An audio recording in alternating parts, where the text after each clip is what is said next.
Welcome, specialists, coaches, dads of kickers, moms of punters, relatives of long snappers, and dogs that check kickoffs, to the Iceman Kicking Podcast. It's the show with cold questions and even cooler guests. We are here to talk about the ins and outs of special teams and specialists, and I am your host, Brett Arkelian. Before we get into the episode, a few reminders. We encourage you to tweet about today's episode. Tag us at Iceman_kicking and use the hashtag Iceman Kicking Podcast or Cool Under Pressure or Big Kick Energy to let us know what you enjoyed about the episode or any recommendations for who you'd like to see on the podcast next. Also, if you are interested in any of the fantastic information discussed here today, you can find all of this and more in the Kicker's Bible. Proven training methods and secrets used by professional specialists by yours truly, Brett Arkelian. It includes tips from over 20 NFL specialists, along with numerous personal accounts from Eagles Hall of Fame kicker David Akers and current University of Florida analyst and ex-NFL kicker Shane Graham. Visit IcemanKicking.com or go to our Twitter bio to purchase your copy today. Now sit back and get ready for one cold episode. You know, if we were last in the country returning punts, I might not be on the podcast. So shout out to the R&B team. Hey, and everyone listening, man, y'all order my dog's book, man. Y'all stop playing with my guy, man. Iceman Kicking. Go get the book, The Kicker's Bible. Order the thing. Support this young man. Right. On today's show, we have Coach Brian Jackson. Hailing from Alabama, Coach Jackson has helped specialists all over the country. He's had 12 specialists make it into the NFL, and as well as 350 specialists make college football rosters. Coach Jackson, known as Kicking Coach of the South, is unique that he's not only played professionally for 9 years, but he is also coached specialists properly, developing their skill sets. Coach Jackson has many collegiate contacts, and the number of specialists he's progressed to the next level is revolutionary. Today, I'm very excited for the guest we have, someone who's been in my life, in my kicking life for the last 10 years, Brian Jackson. Brian, welcome to the cold seat. What's up, Brett? Good to have you, man. I'm more blessed than I should be, and I'm super excited to have you on here. Now, let's go back a little bit, way before the kicking camp days and when you're training. Take me through your process of kicking. You know, I know you worked out with your dad and your upbringing in Alabama up and through high school, college, and then eventually professional football. Yeah. So I was raised here in Dothan, Alabama. It's in the southeastern corner of the state. I was actually born in Wisconsin, but my dad and family worked for the Army, for the government, and moved around a lot. So I think when I was like 3 or 4 years old, I moved down to Enterprise, Alabama, which is right next to Dothan, and that's where I was raised. And as most kickers, the majority of us played soccer at a young age. Watched my older brother play soccer, so I wanted to play. And again, similar to most kickers out there, was the free kick guy, the corner kick guy. You know, even attacking mid, come back, kick the goal kick, type guy. So hated football. Thought football was stupid growing up. I thought soccer was the sport. Liked baseball until I got hit, beamed 3 times in the back by a future major leaguer, a first rounder, Clint Robinson.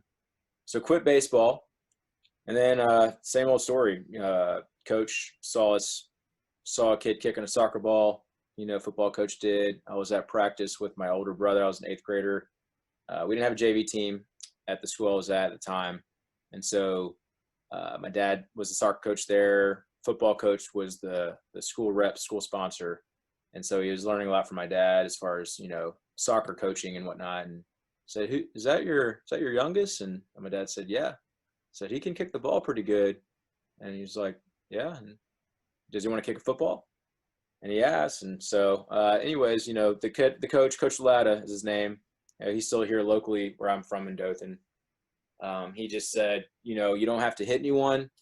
just come out and I want you to try to compete with the uprights.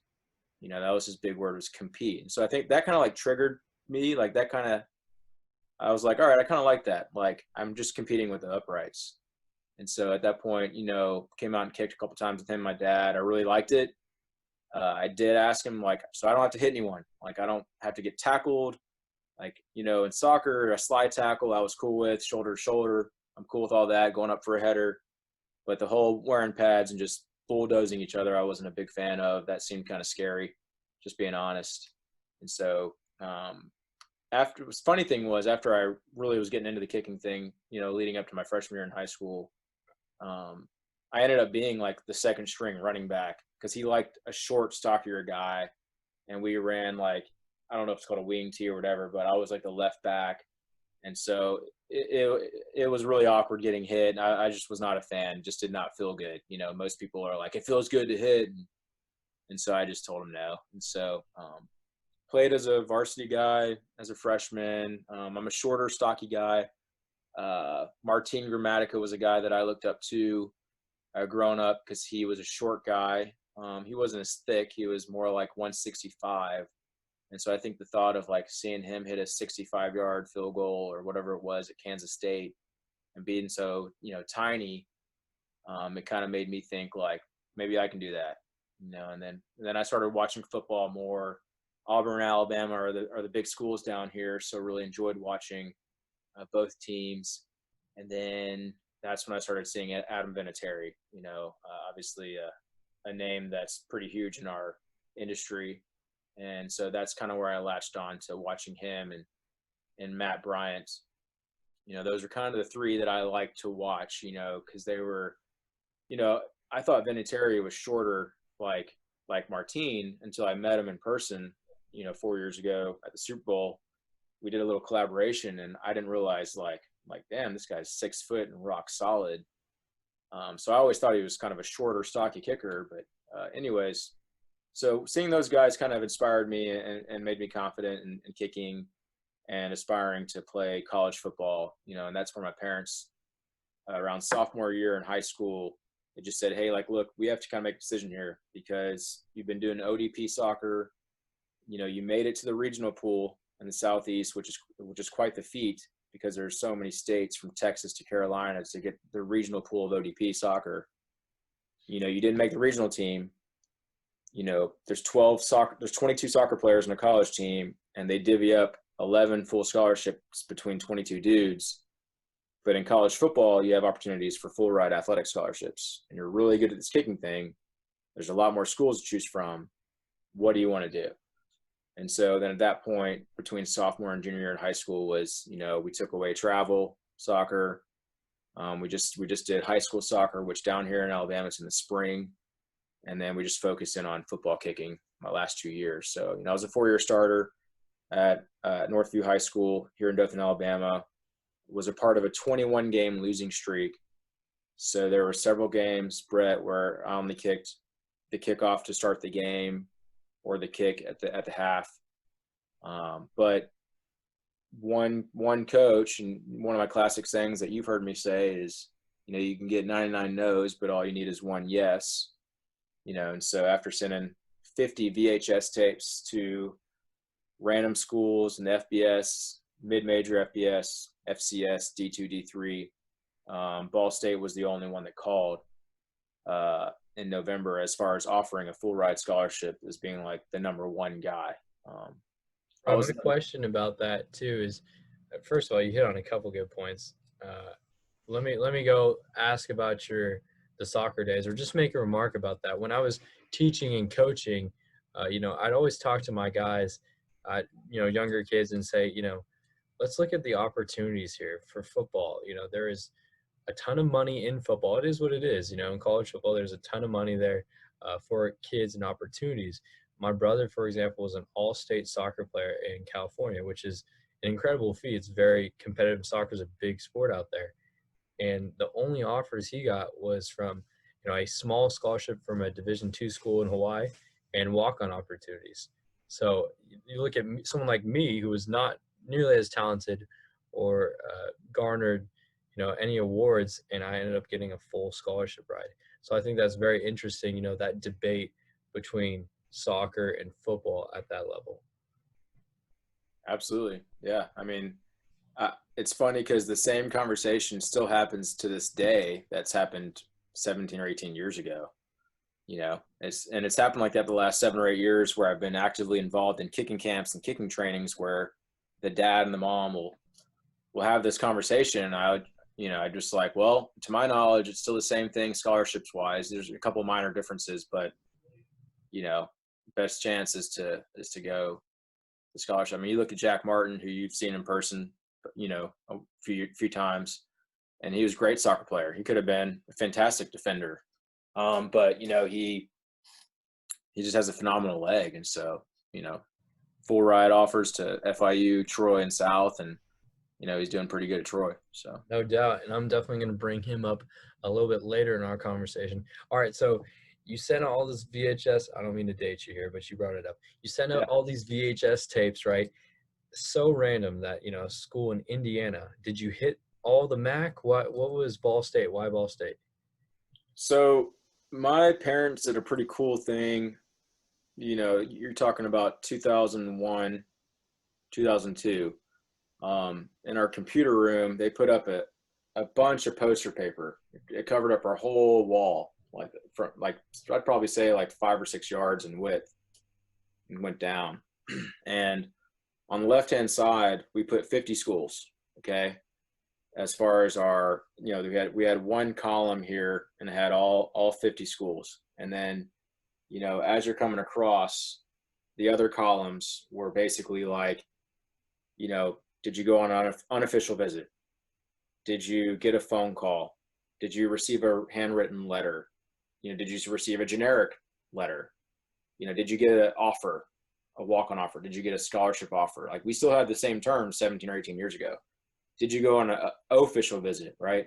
And so I don't know where they got this concept. It may have been Carol White, because I was really the only kicking coach in the Southeast that had a huge influence on my life and our family's life, and was instrumental in the success that we had.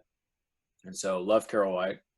Will always pay respects to my first kicking coach, other than my dad, as far as, you know, knowing the details of plenty of things.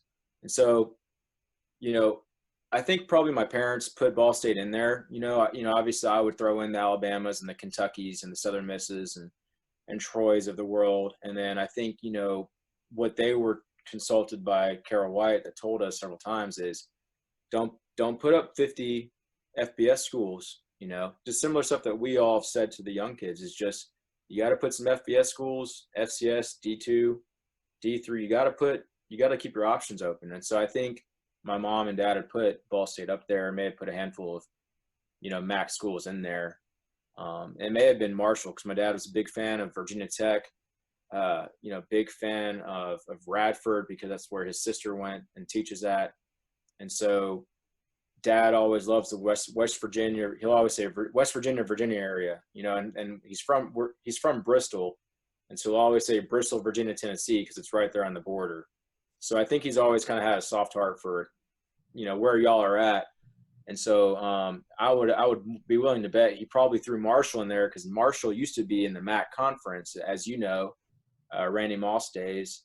And so maybe they saw Ball State in there and threw them in there. Who knows? Yeah, that's true. There could be that connection, huh? I know we have the banners hanging up here.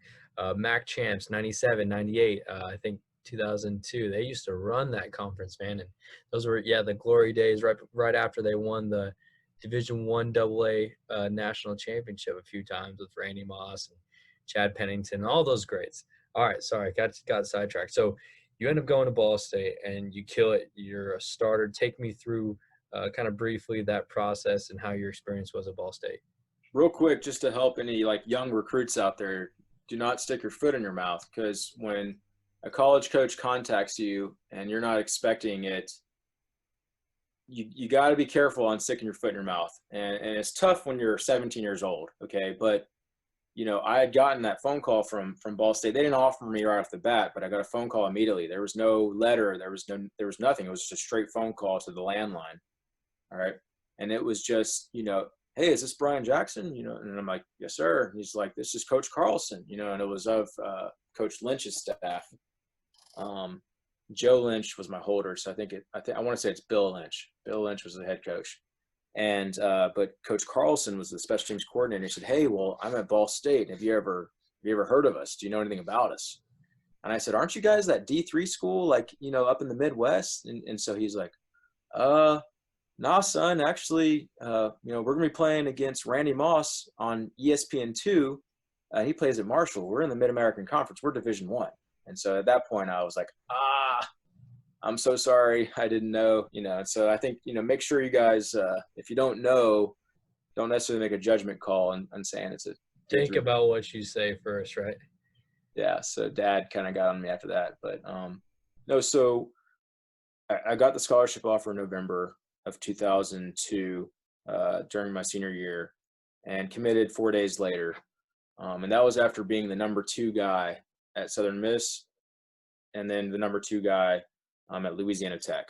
And so the way they did it back then, 17, 18 years ago, and I think a lot of the OG coaches will know this, and possibly you, Brett, just depends, but kind of the way things worked back then with scholarship offers and offers was like you have your 1, 2, 3, 4, 5 guys on your board, okay? And I'm going to call my number 1 guy.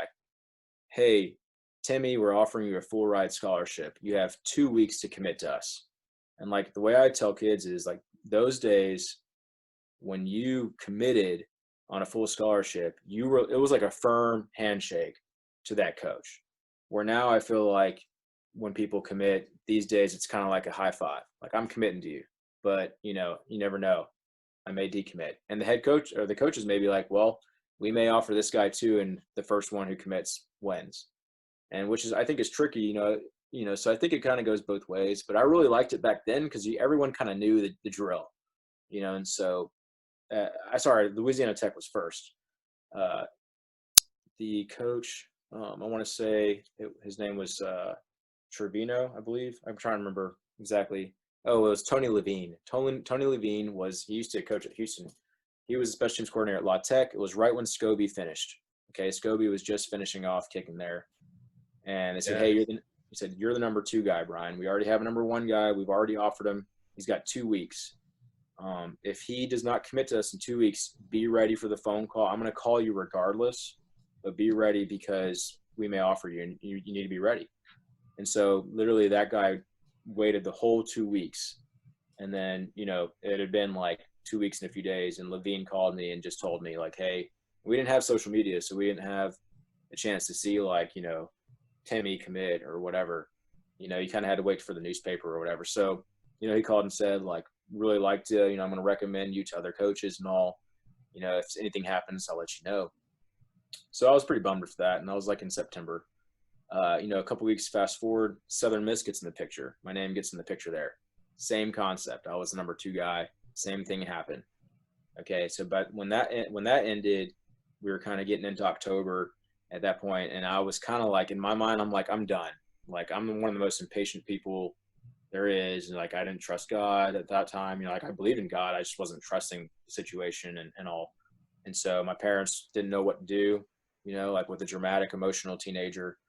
And so at that point I was kind of like, season's almost done, like whatever. And then we get the random phone call from Ball State coach. And it was the exact same thing. It was, we're going to see how you do in a week. Well, I only had 1 kickoff because we sucked and hit it in the back of the end zone. And he called the next Monday, put Coach Lynch on the phone. He offered and said, you got 2 weeks to commit. We have another guy. So be ready. You need to make sure to make the decision. And so we did a bunch of research, and in 4 days, like I had my mind up, it's 20,000 people. They play in the MAC conference.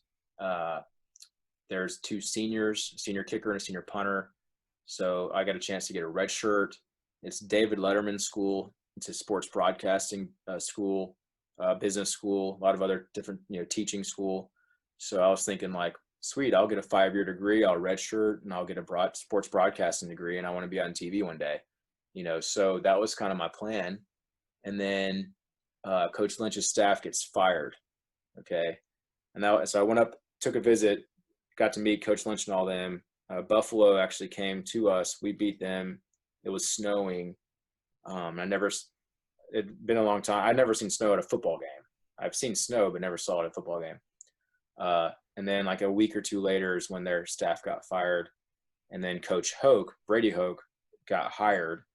And then he honored all of our scholarships.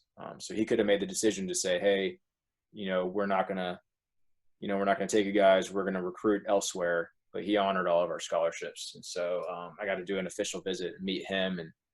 And he told me straight up, he's like, and my family, he's like, I don't care if you're 18 years old. I don't care if you're 28 years old. The best guy is going to win the job. And so, so I guess kind of leaning into your question, that's kind of how things got going with Ball State.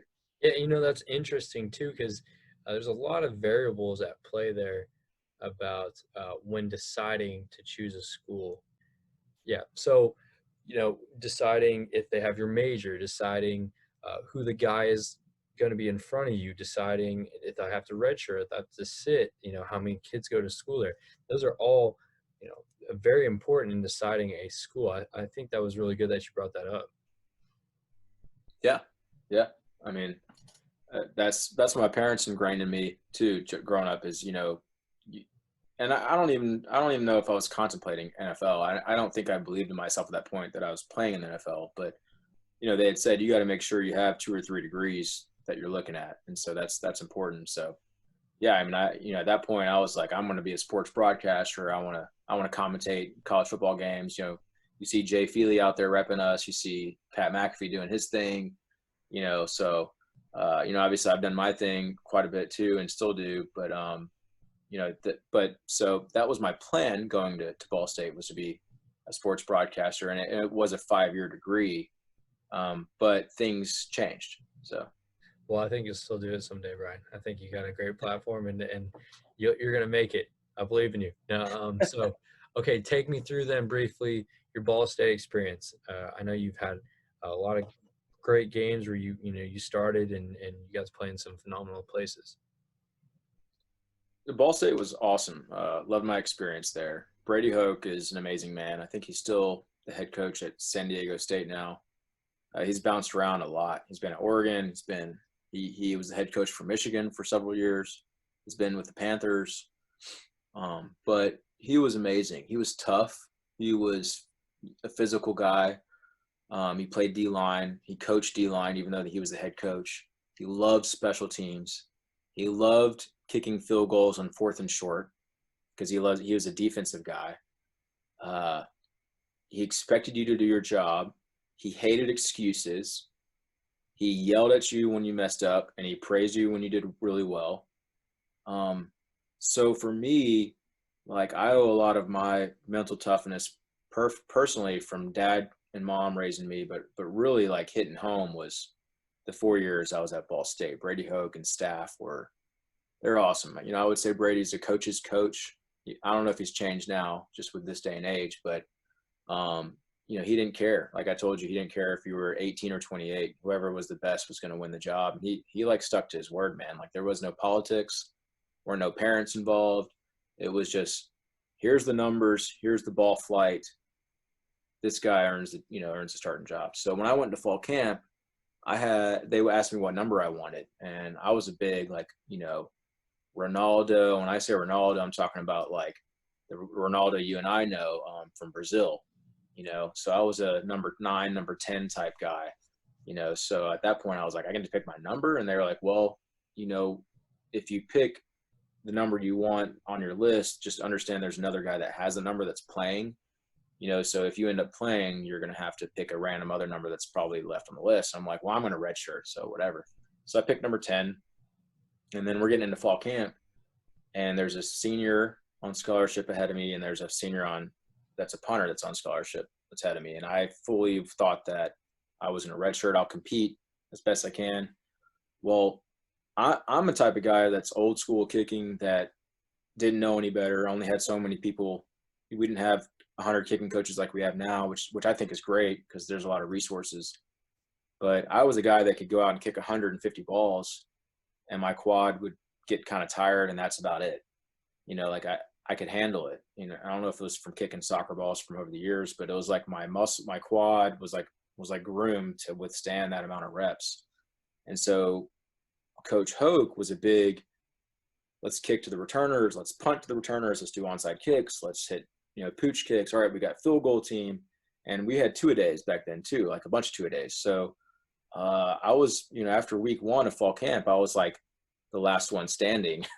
The other guys were all injured after week 1, Jeez. And that speaks volumes to like how much college football has changed. Because, I think about it now and just how, I've operated with my kickers. It's like, today let's try to limit it 3 or 4 kick. You know what I'm saying? And now, and when you guys were playing, it's like, exactly, it's like a gladiator strength thing. Like let's see who's standing after we hit 75 balls today.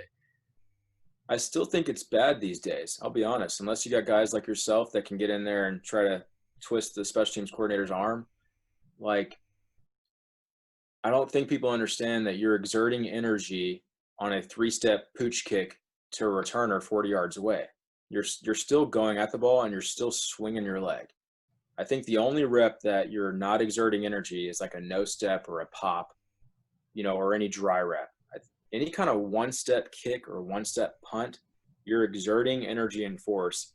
In my opinion, in my book, that counts as rep 1. So if you're planning on doing only 60 reps on a Tuesday practice in college, you have to account for any kind of 1-steps, full steps, 3-step kickoffs to the returners, punts to the punt return team, okay, your actual field goal team reps. You got to go over to the side field and chart field goals and kickoffs. You're going to get to 60 like that. And so I think a lot of people think, oh, my rep count is just my team reps. I think, in my opinion, in my book, as soon as you swing your leg 1 step or more, you're on your count. And, I don't think guys need to be like obsessive compulsive, but I think, you can get to 100 real quick. And I think that's why a lot of guys, their legs are tired by November because they weren't making good decisions in August and September. No doubt. You're 100% right. So old-time special teams coordinators, we're calling you out. No, you're 100% right. And I'm lucky to be blessed to work with guys that definitely understand, that and just the interactions I've had with other people have opened my eyes. It's like, you don't need to kick every day. There's a lot of dry runs and explosive drills that you can do that work on your form and work on getting better. But, a lot of guys like Will Rodriguez really opened my eyes to that, talking about J.J. Molson kicking off at UCLA. He didn't do kickoffs after week 2 in practice. And that's amazing. Now that's a senior kickoff guy, and he had 90% touchback rate. I mean, it's ridiculous. So, just one of those things that's interesting. And you're right. Maybe it hasn't fully changed. Hopefully it slowly is for the health of our kickers out there. Yeah, I think in detail, like super, super detail. I think overall you're absolutely right. Like the way it is now compared to the way it was, I think special teams coordinators have gotten way better on being more mindful of the reps. But if we took it another level on details, I still think I don't think it's good. I mean, I'm talking to several college kickers now and they're telling me the amount of reps they're kicking, and it makes me cringe. And I mean, I love a lot of these coaches. I mean, I don't have any ill will. I just think, like, I don't know what to tell a linebacker to do or a quarterback. I don't know what to tell the quarterback on how many times to throw his arm. I don't know what to tell him, but I can damn sure tell you, coach, what this kicker needs to do and what does not need to do. It would be more impactful having a guy take his steps back and over and put tape down to see if he is hitting his mark 30 times than hitting, 20 or 30 angled field goal kicks. You know what I mean? Like, that's a great drill. Do 5 of them. But, what about in the game when, you got to make a game-winning field goal and your adrenaline's up and now you're taking your steps back and you end up 3 inches back and 2 inches left of your normal spot and you're wondering why your plant is too deep and too wide. Well, how are you going to know if you're not practicing that? Because the adrenaline's up. And now you're going to take bigger steps. It's little things like that. If it's not second nature, right? Brian, you are preaching to the choir. I'm loving it. Go on. No, I just, I think like that's why the discussion's been going on, with Jay Feely and Mike Hollis and, other Darren Bennett, other guys out there that, why don't we have more NFL D1 FBS, I would argue the rest of college, like, why don't we have more kicking people with these guys that have been in their shoes? And in my honest opinion, I don't think you have to play in the NFL to be these guys. I mean, I played in front of 110,000 people at Michigan, you know, in 32 degrees. And I made a clutch 46-yard field goal. You know, I played at Auburn and kicked off in front of 100,000 people, you know, that said War Eagle. Like, you've played at 3 different colleges. You've done all 3 skills. You know, you've held, you've punted, you've kicked off, you've done field goals, you know, like, so a lot of us have been around a lot of good people too. You know, I've learned a lot from a lot of other pros and guys that know what they're talking about. So you have to have people that, in my opinion, that do have the credibility and that played, you know, it may not have been NFL all pro, right? But I kicked between 9 foot of posts for 9 years. I can tell you how much of a mental mind gag that could be, right? But I learned a lot to be able to tell kids how to treat kicks before a game, not to count their stats during a game. You'd be surprised how many people do that subconsciously. And when I mean subconsciously, like, yeah, you're consciously thinking it, but like, I think subconsciously these kids don't realize when you're sitting there counting your stats in the middle of the game, how that can just restrict you. You know, one of the best years I played arena wise was 2013, year 5 for me. I had a full-time job here in Dothan, and I was just driving up to Huntsville to play for the Alabama Vipers, you know, and all I did was just do my job. And I knew that I was secure because I had benefits and my wife, and everything was good. Drive up, have fun, kick. I wasn't thinking about stats, man. I wasn't thinking about being the #1 Arena League kicker to bump up and try to get back in the NFL. I was just having fun. Well, damn if that wasn't my best year statistically, because I wasn't sitting there counting stats. And there's plenty of guys out there that don't count stats, but I can tell you there's more guys that count stats than don't count stats. No doubt. And you know what? I want to talk about that too. I want to get your opinion.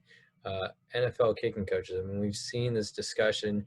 We know there's a couple out there, right? 3, 4, 5 that you guys have talked about on the 4th down experience and even talked with. What is it going to take for these teams? Say there's 5 in the NFL right now, right? Can you name them? Tampa Bay, there's Bonial. Chris Bonial.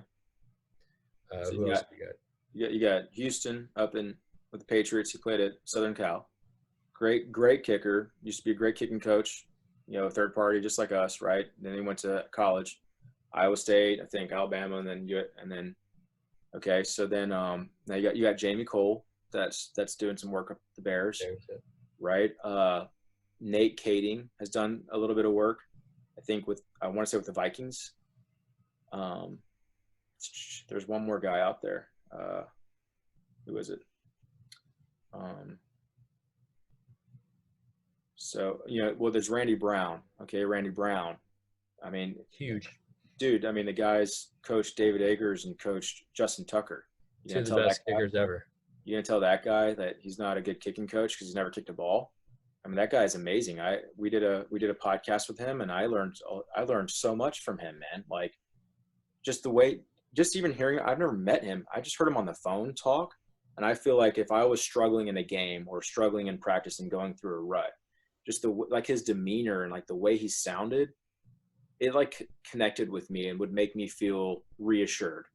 And that's what I think. Like, these people are like, you know, I put something on Facebook the other day. I shared that link about kicking coaches in the NFL, and someone had commented like, why don't you just get the kickers an iPad just like quarterbacks, you know, and let them dissect the film in the middle of the game. My thing is like that would be cool, actually. That would be cool to watch. But like, you and I both know, if you're already messing up by game day, like we're like screwed. Like, you need it. Like, one thing that I learned from John Carney is you need to have around 3 to 4 swing thoughts on Tuesday and Wednesday. Okay. And I guess in the NFL it'd be Wednesday, Thursday, right? But by game day, you need to be down to 1 or 2 swing thoughts. And that's what I learned from John Carney. I think that, and I call them verbal cues. He calls them swing thoughts. And I think both are fantastic terms. All right. So I thought that was kind of cool, because I explained to him like verbal cues, this terminology that I was telling him, and he would say swing thoughts. And I would say, you know, guys that have about 3 or 4 verbal cues at game day. And his philosophy was like, I think guys should have 3 to 4 starting off the week, and then get it down to 1 or 2. And then they need to harp that in their mind throughout the game. And Ty Long was there at the time when we got to go see Carney for the second time back in June. And Ty expressed his personal situation that happened, nothing bad. Just last year, he was having to do all 3. I think you saw where Ty Long was having to punt, do kickoffs, do field goals. He was doing them all 3 at the highest level, right? And he's a big swing thought guy. And he said some funny stuff. He just said, like, I would not have wanted the ESPN NFL mic on me, because all I was doing was talking to myself out loud throughout the whole game, and people probably would have thought I was like a mental head case. But what he told our group there, Ty told our group, was you have to, like, for him, he like wanted to hype himself up, almost like say, like, you are the best punter in the NFL. You are the best kickoff specialist in the NFL. You are the best field goal guy in the NFL. And he would tell himself that.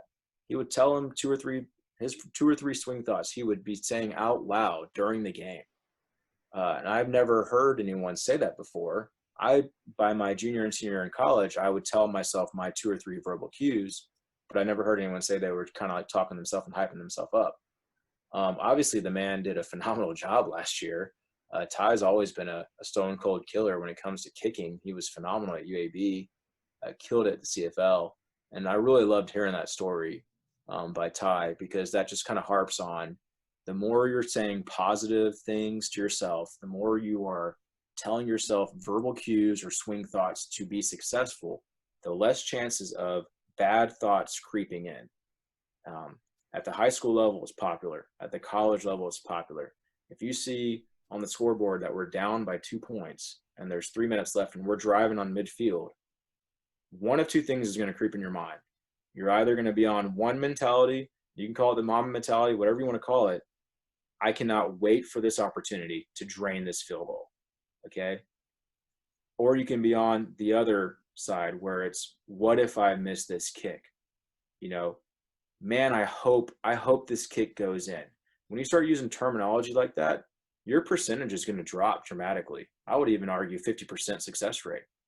So I would be on the side of glass half full of, good steps, good alignment, hold your line, good contact, finish through. And that may be a lot of verbal cues. For me, I can analyze that self. For depending on the psyche of the kid and the maturity of the kid, it may just be as simple as kick strong. Evan Lagasse for Troy University this past weekend, his biggest thing in the past has been not finishing to his target in the game. In practice, he can stroke it. But in the game, you need to finish and kick strong. You got to believe in yourself. And so I showed him a text from 3 years ago telling him all the stuff that I'm telling you, Brett, which you've heard this from me anyways. But, he kicked strong this past week and he drilled a 47-yarder that was probably good from 60. And we were texting back and forth after the game. He was like, dude, coach, I did exactly what you told me to do 3 years ago. It just took me this long to do it. And I'm like, dude, I totally understand, because it took me till my junior year in college, just like you, to get it. But we need to get the kids that are younger to understand that, moving forward. I love that, because I've always called them mental cues or verbal cues, and I have that in the Kicker's Bible. And that's, you're spot on, right? And so is Carney about that stuff, is having one thing to help them focus. The other thing with that, and makes a case for kicking coaches or, quality control coaches at the NFL level that know kicking, is let's have them there so it doesn't take 3 years to remind them. You know what I'm saying? To have someone in their ear every day. And it's kind of what I get to do is like, all right, let's remind them today, your verbal cue or your mental cue is, wide plant, lock out your ankle, wide plant, lock out your ankle. These changes, and people say, is it going to make that much of a difference? It's going to make a huge difference, because you're in their ear every day, and it doesn't take them a whole offseason. I've told this story before when I was at a Division II school, Lincoln, which you helped me get the opportunity there. Yeah. So thank you for that. But, my first season went 1 for 4. I mean, it was god awful. And there was a whole lot of other factors that contributed to that. But, I go back and I finally realized in the off season, after working one day with my hometown kicking coach, Armin Tarigian, that my plant foot is angled totally to the right. Now, for some guys, that's just how they swing. But for me, I was a straight on plant foot guy. It took me a whole season of kicking to realize, and one day to work with my kicking coach to realize, oh, that's the main fix. I fixed that. The next season, I go 8 for 9, led the conference in field goal percentage, and ended up going to transferring to a Division I school. Can you imagine how big of a difference that would make in specialists' lives if there was someone there for them every day? Absolutely. I mean, the quarterback's coach has a position coach. Wide receiver coach has, the fullback and tight ends have a position coach. All right, nothing against those guys. All right, but you're talking about people that are point differentiators here in a football game. 68%, I believe it said in the ESPN article there. 68% of the points come from kickers. I mean, you look at Butker, and I know we're going to talk about Butker here in a little bit. I mean, and granted, he's a stone cold killer as well, but that's a lot of points, and it's difference between wins and losses here. So why not have people that have been in their shoes, that have the credibility that can help them? That's much better. I'm not going to go and tell you what to do with your quarterback. I don't know anything about quarterbacks. I don't know anything about tight ends. I don't know anything about defensive backs. You think I'm going to put DBs through a DB drill? I'll look like an idiot, and I'm not saying they're idiots. I'm just saying, if you want a better chances of making kicks and putting punts in the corners and having snaps, laces quarter out or laces out, then let's work towards getting qualified kicking coaches in those positions. It doesn't even have to be me. I mean, is that something I want to do? Yeah, that'd be phenomenal to coach the NFL level. But there's guys like Shane Graham out there. There's guys like David Akers and Lawrence Tynes. Now, granted, they played. All three of those guys played. You got Carney. I mean, there's Mike Hollis. You got all these guys that I would assume they'd probably love to go consult and coach at the next level. I assume, Brett, you probably have aspirations to coach at the NFL level one day. I mean, who wouldn't want that opportunity to do that and provide knowledge and help guys out, let alone help teams win football games? No doubt. No doubt. And that's very well said. I will say this too. There is guys in special teams roles or special teams assistant roles at the NFL level that have been around specialists. They may not have kicked or punted, but they do pay attention. They do know a good deal about the fundamentals, and especially the Bengals special teams coordinator. He was like the only one I did a study, and he's the only one that actually punted. That is now a special teams coordinator at the NFL level. And one of those names you mentioned too, Shane Graham. I mean, he's going to be at least a special teams analyst there in the NFL in 2 years, no doubt. Yeah. So Yeah. hopefully we are trending towards getting more specialist guys in special teams for kickers and specialists' sake. Yeah. And again, I agree with you. There's a ton of good dudes out there. I coached at Division II Miles College in Birmingham for 2 years. And by the end of both seasons, I knew everything and anything about kickoff coverage, punt coverage. And, I already knew a lot about field goal block and field goal team. That was easy. But, really the next level type stuff, if you kind of correlate that to kicking, very similar stuff. I didn't know how to tell a guy to run downfield and, check backside and things of that sort. But take some experience. But again, I still argue that next extra level, when guys are in the details, just like a pitcher, I mean, what are you going to say to and then in the past, it's always been yell at them. Let's yell, right? They're already so hard on themselves. We're already so hard. We want to be perfect. So having someone yell at us is just going to make it worse. Now, should a kicker get yelled at for kicking the ball out of bounds? Yeah. If it's deep left and you put the ball a yard in the hash in the middle of the field, yeah, you need to get your ass yelled at. But, if it's a guy that's normally drilling field goals in practice, he's been making kicks in games, okay, but then you're just going to you go off on him. I mean, it's just, you got to pick and choose those moments. I think there are times that you need to have those moments. I got yelled at plenty of times by Coach Hoke, but he was really good at picking and choosing when he was going to do it to me. And usually it was Sunday, the day after the game day, when he would yell at me in front of the whole team, which, I had to take. But mid-game, He didn't do it rarely. It was rare that he ever did it to me. Eddie Faulkner is with the Steelers. He's a running backs coach. He's never kicked a ball in his life. He didn't know anything about kickers. He was in his mid-20s at Ball State. He was the assistant running back coach. The next year he was special teams coordinator, running back coach. Amazing, phenomenal special teams coordinator. He knew how to talk to us emotionally. You know, it's like, and he was young. To my knowledge, he hasn't been around a bunch of kickers at that time, but he knew how to talk to us. Maybe he just had the common sense to like not completely bark at us and yell at us when we would miss a kick here and there. Now, if I'm missing a ton of kicks and I'm shanking a lot of kicks, like I need to get yelled at. So, I mean, there are plenty of dudes out there that have never kicked a ball or punted a ball that are fantastic coaches in the special teams role.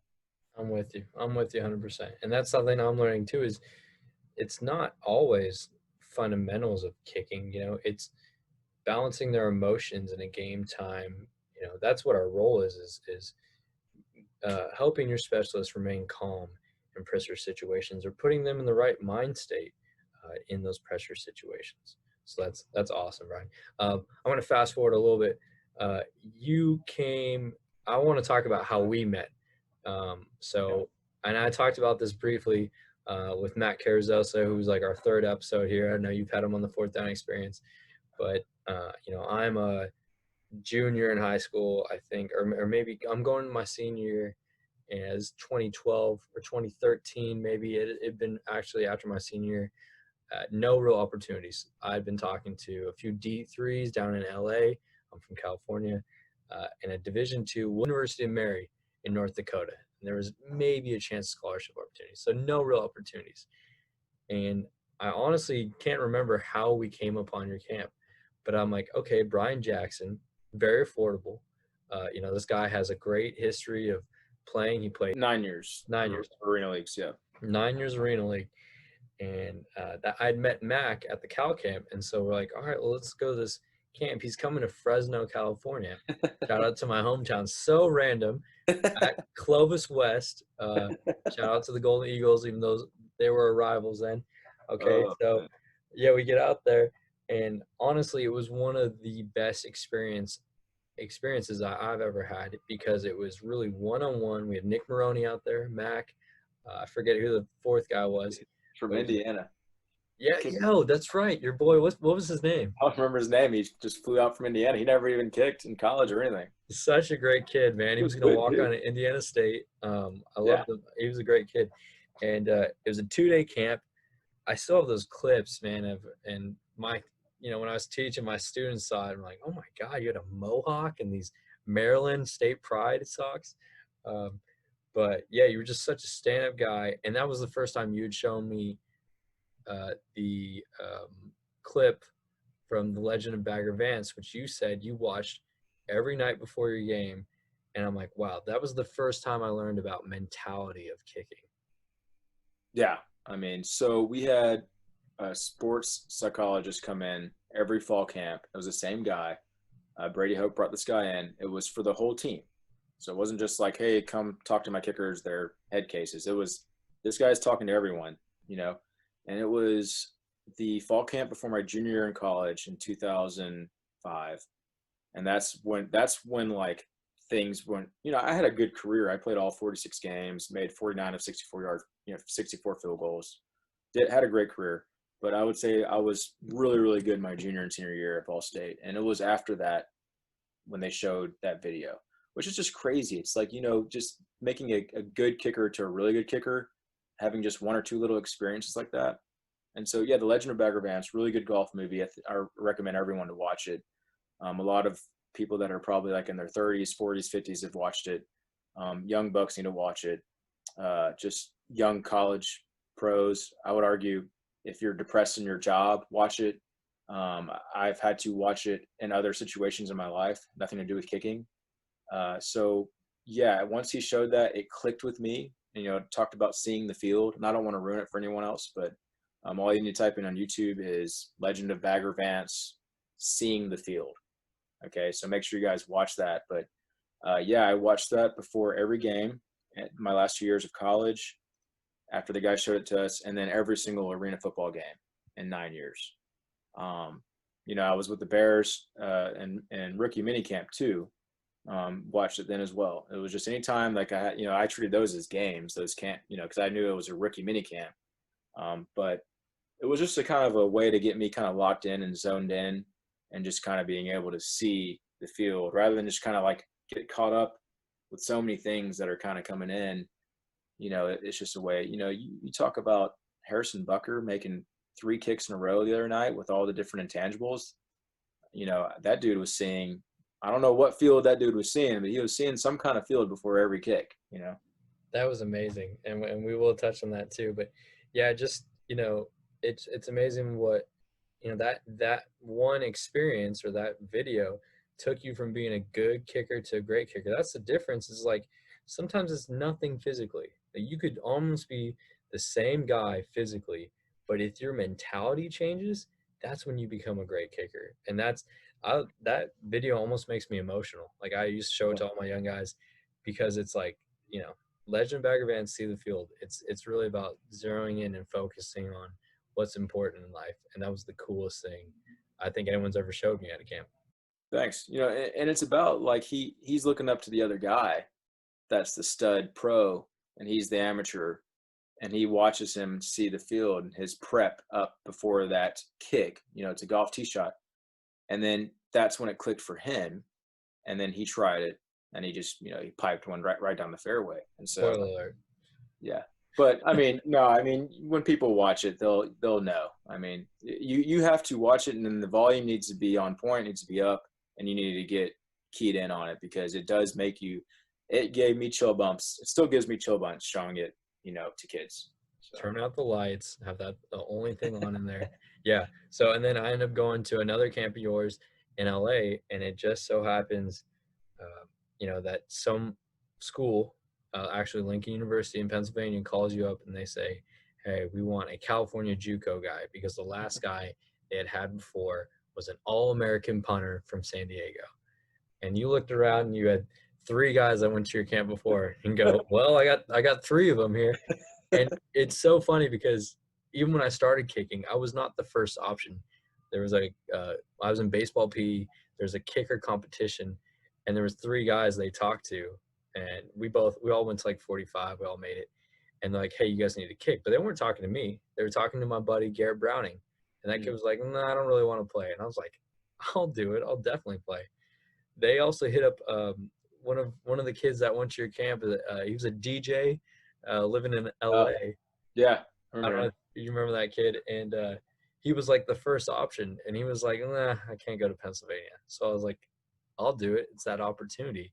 Yeah. So I have to thank you, Brian, because that opportunity ultimately led me to Pennsylvania, Lincoln University, and then led me to UT Martin, and now led me to becoming a college coach. So I guess I have you to thank for that. Yeah, you're welcome. You were always fun. You always had like an edge about you and like some swagger. So it's like when you see this kicker, when you guys are looking at kickers and all, you got guys that kind of go overboard with the edge and the swagger. Then you got guys that are very chill and relaxed, and that's good too at times. You kind of were a nice happy medium. You had like some swag, some edge to you. You look like you were keyed in, like the nickname Iceman because you made a clutch kick. Like, but then you also kind of knew, like when we're having a conversation, you were just a regular dude too. So it wasn't like you were cocky, but you were confident in your abilities, and I think that was one thing that was enticing. And to be able to tell the coach was like, so is he actually going to want to come out here to the East Coast, and like, is he going to like the vibe here? And I'm like, dude, Brett, he's just going to make kicks, man. Like he just wants to kick, and I was like, you may be surprised. He may want to punt too. And so, yeah, I'm happy for it. Yeah, man, I appreciate it. That's so funny too. Cause I remember calling it Lincoln University is the first HBCU in the United States. So he goes, this is an HBCU, right? I said, okay, like that doesn't matter to me. And to be honest, that was the best 2 years of my life. I met so many fun people and some of the greatest, just some of my best friends. And I was never judged or looked down upon because I was the minority there. The contrary, I was a celebrity on campus. It was super fun. And I just learned so much there. So Yeah. Yeah, thank you for that. Man, yeah, that was. But actually, what you were talking about there with the confidence, and that's a question I had coming up, and I might as well ask you now.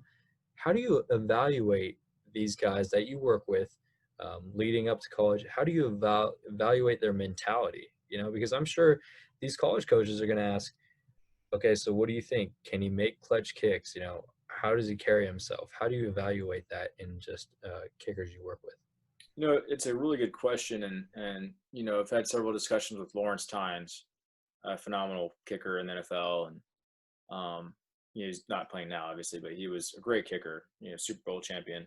The Giants. He had asked us, like, you guys need to find a way to not only rank these kids and rate these kids physically, but can you rate and rank these kids mentally, emotionally, psychologically, right? And so, you know, those are things that like it's tough. There's a lot of intangibles to figure that out.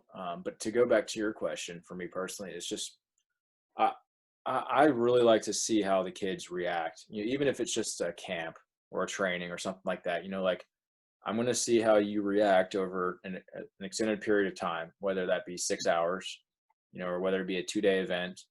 You know, I want to hear if you're going to be making a bunch of excuses. I think that reflects poorly. If you're a big excuse guy, that's gonna that's gonna parlay into the next level. I don't see, unless someone really hammers home the excuse thing, that needs to get cleaned up quickly. So, okay, uh, you know, a lot of college coaches know this, right? Like these guys hang their heads. You know, I was always taught from dad that anytime you miss a kick, like you need to have your chin and your eyes and your helmet up when you run off the field. Like, and if anyone ever says anything to you, if it's like, you know, what'd you do or what happened or like whatever, you need to answer the question, look the person in the eyes, keep your head and chin up. Don't just keep running. That's like that's where I cringe a lot, is when a guy misses a kick and the head coach just wants to talk to you, or the special teams coordinator wants to just talk to you, but you just keep running. That's going to make the guy even more mad. You need to just stand there, look the man in the eyes, and just say what, you know, he's going to ask you what happened there, or whatever he says. Even if he says, "What the hell was that?" Whatever, like you just I straight pushed up. it, or you know, I didn't lock my ankle up. Yep, coach, I missed the kick. I'll do better next time. I'm sorry, you know, or whatever. Like, but the biggest thing is just eye contact. You know, that's going to go over way better than just head down and then I'm going to sprint to the net thinking that the coach isn't going to get me. They're going to find you. They're going to eventually talk to you. So I look for that at camps, you know, at trainings. I look to see how their body language is when they miss a kick. You know, it's very similar to college coaches like yourself. Y'all look for that. I also like kids that, like, they have a quiet confidence about them. Like they have some swagger and some confidence, but they're not talking a whole lot. But when you get them to the side and you're having a conversation, they converse with you and they talk with you. For me personally, I really like those guys. If there's a kid that's just like talking my ear off before an event, during an event, after the event, and he's up and down, you know, that bothers me personally. Now, if the kid is kicking lights out, the kid can kick and he just has a mouth on him, right? The other thing that bothers me is if a guy's like just completely quiet, like it's, you know, and there's a lot introverts, extroverts, like we're all, you know, there's plenty of good kickers and punters that are introverts, but you do need to develop the skills to have conversations, because college coaches are going to want to have conversations with you, and you need to be able to show a little bit of emotion and talk a little bit, because they may question where your mind is at. And if you're just a quiet introvert type person, you need to voice that to the coach. You need to let the coach know, like, coach, just so you know, I'm kind of just like a quiet, chill dude. Like, so if like my face looks like I'm thinking about something, or I'm quiet, or because I'm just not a talkative person, that's just kind of like my thing. Then you need to let the coach know, because the coach is going to, at some point, he's going to wonder, you know, you miss a kick and you're quiet, you know, what's wrong with him, right? And so you need to, you know, I think personality, and Tynes and I talked about this, like, I think the personality piece is pretty important too. You can be all different types of personalities and be phenomenal specialists, but I think that needs to be communicated to the coach so the coach knows what he's working with. Absolutely. No, I think that's interesting. So excuses, body language, and their personality all are telltale signs of their mental state.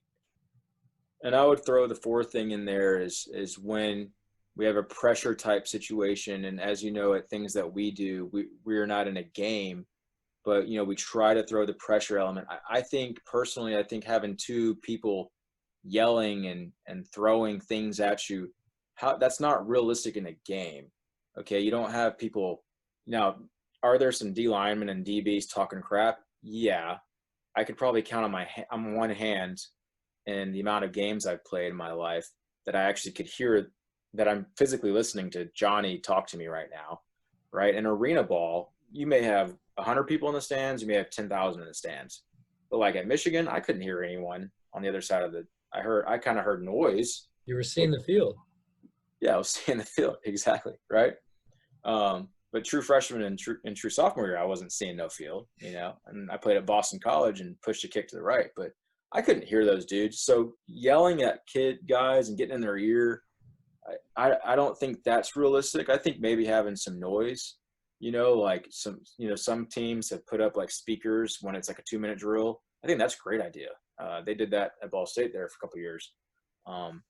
But also seeing them, the fourth thing I wanted to add to that, Brett, was seeing them in a pressure situation. Now there's a competition and there's between 3 or 4 dudes. You just beat out 20, 25 kickers. Let's see who's going to kind of key in on this primetime spot. But I think the pressure situations are important because, that's when the adrenaline's pumping, just like when you guys are in fall camp and you got a heated battle between kickoff, punt, and field goal. You're going to want to see how these guys are performing when it's on the line. Absolutely. That was, you just keep answering all my questions, man. I was going to ask you, how do you create environments for competition and to see guys, in spots where it's high pressured situations? You answered that with that answer. So that's really good. Now I want to talk about, since we're on technique and we're talking about, the ins and outs, the details of this stuff, what is something that you see that's a misconception about specialists in All general? right, so I got to give credit where credit's due real quick. Okay. So I've been around a lot of really good kicking coaches and punting coaches. Okay. And snapping coaches for that matter. All right. Carol White was the first person I was around other than my dad that knew anything about kicking. Okay. And so in my opinion, she was one of the pioneers in the kicking industry in general and in the Southeast. All right. She ran several camps in the 90s and 2000s. She ran the Auburn Kicking Academy for many years. She's the only female coach to coach Division I football at Georgia Tech. She was defensive coordinator. All right. And she was told, hey, go learn as much as you can about kicking, punting, and snapping. All right. She was kind of like the foundation. And so she taught a lot of phenomenal drills. She was big on core, plyometrics, getting in the pool, a lot of great things. I think as a beginner kicker, I learned a lot from her. I got to coach her camps and be around a lot of other college people, learned a lot from them. Fast forward, got to be around Michael Husted, phenomenal kicker in the NFL, phenomenal kicking coach. Got to be around Mike Hollis, Darren Bennett, Nick Gatto.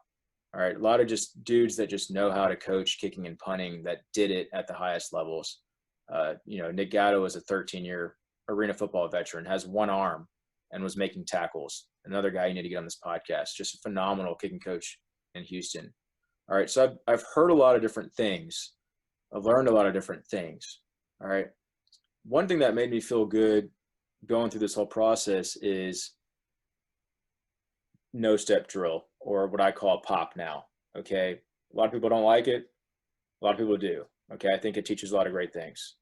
One step drill, I would say, is probably the most common warm-up drill for kickers. Well, you got to make sure you know how to do a one-step drill that aligns with your full step approach. When you come back and over, you're doing a one-step drill. Okay. When you go back to full and over, you need to make sure when you're getting to that one step, which would be your second step, you need to make sure you're hitting that point to make sure your one-step drill is aligned with your full step drill. And so to kind of keep this a little more simpler, if I'm take one little step back and over, I got my right foot in front and I take a step and kick, I'm going to be real jammed. My legs aren't getting it back as much, right? But let's say you're a full-blown 3-stepper.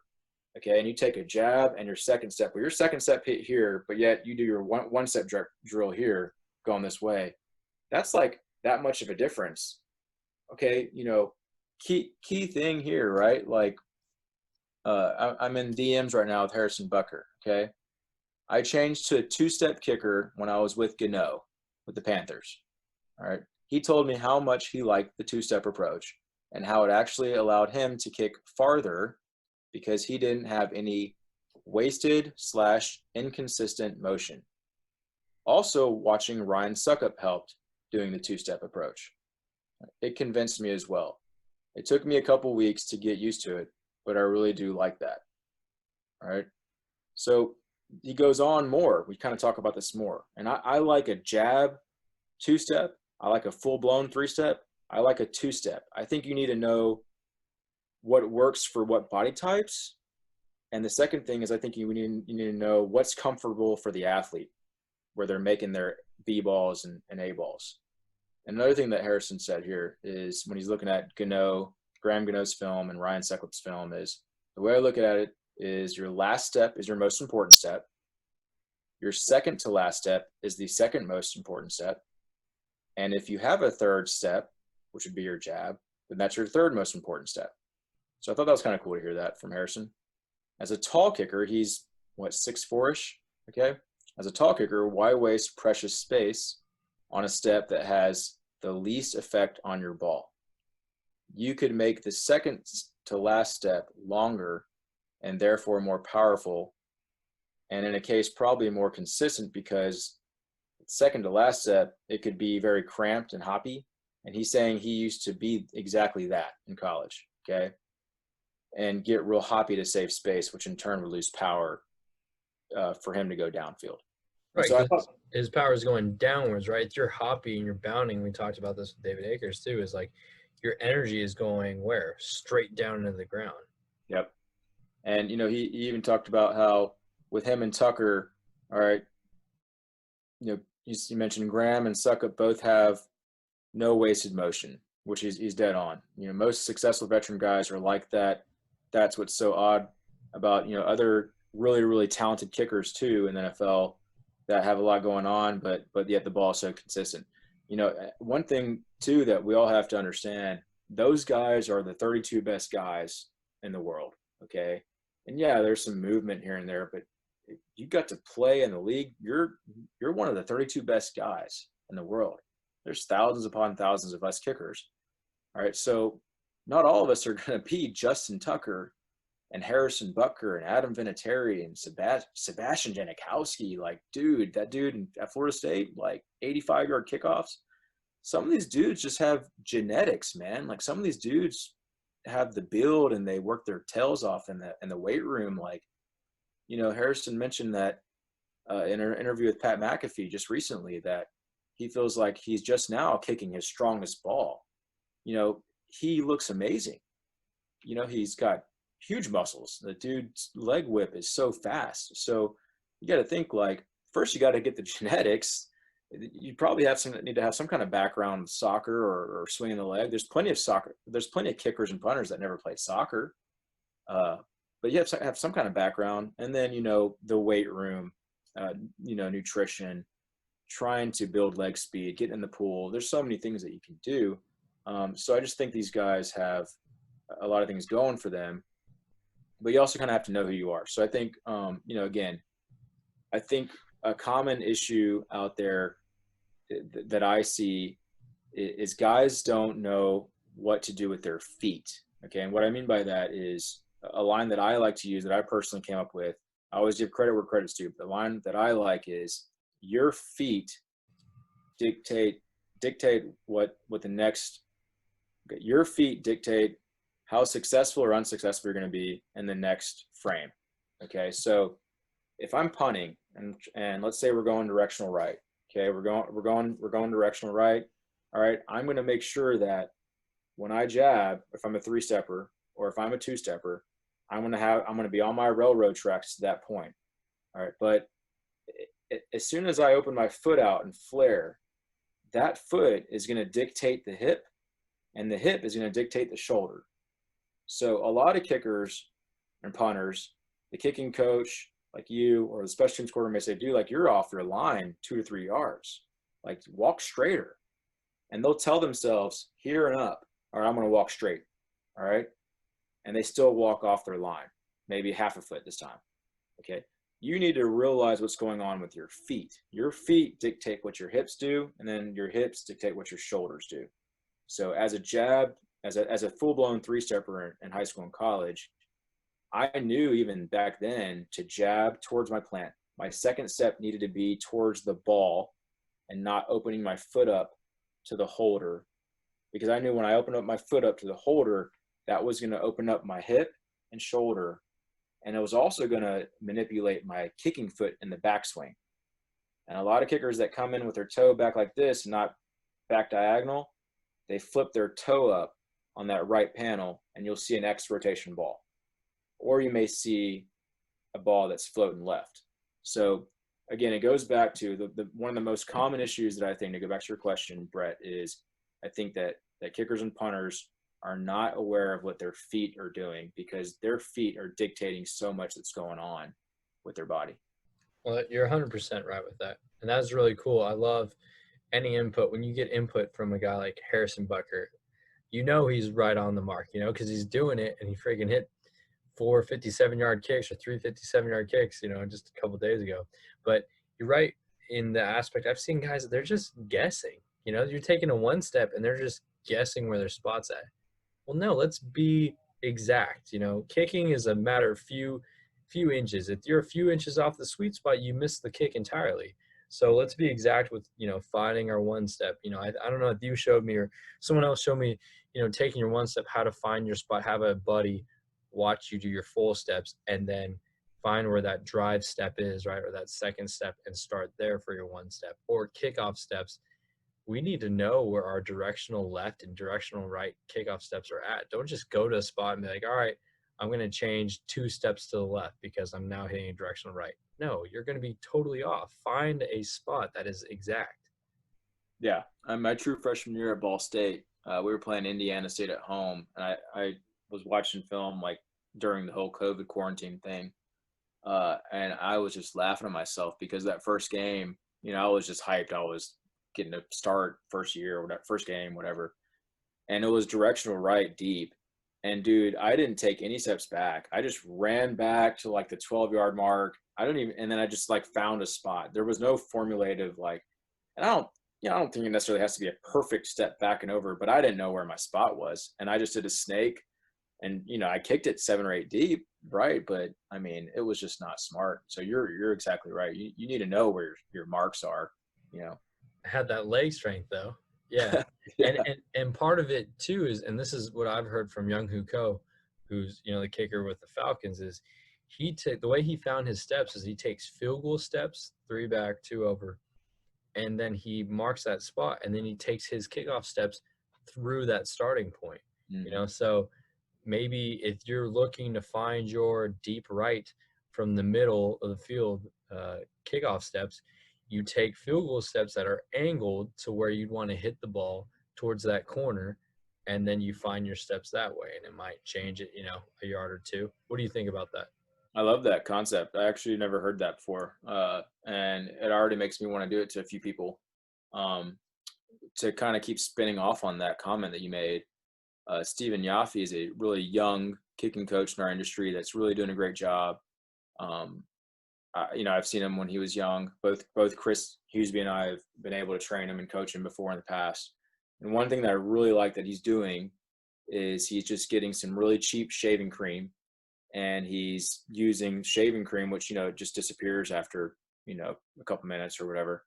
And he's giving these guys visual marks. And so that's one thing that I want to start doing here soon is doing something like that. I want to find the referee stuff, you know, in soccer that they mark where the direct kick is and it goes away after like 30 seconds. Yes. I want that stuff, Brett, because that just goes away. But, you know, on grass, I don't know how much shaving cream will you know, probably won't mix too well. But I like that concept. You know, it's better than putting field goal sticks in stands. Like, that kind of scares me.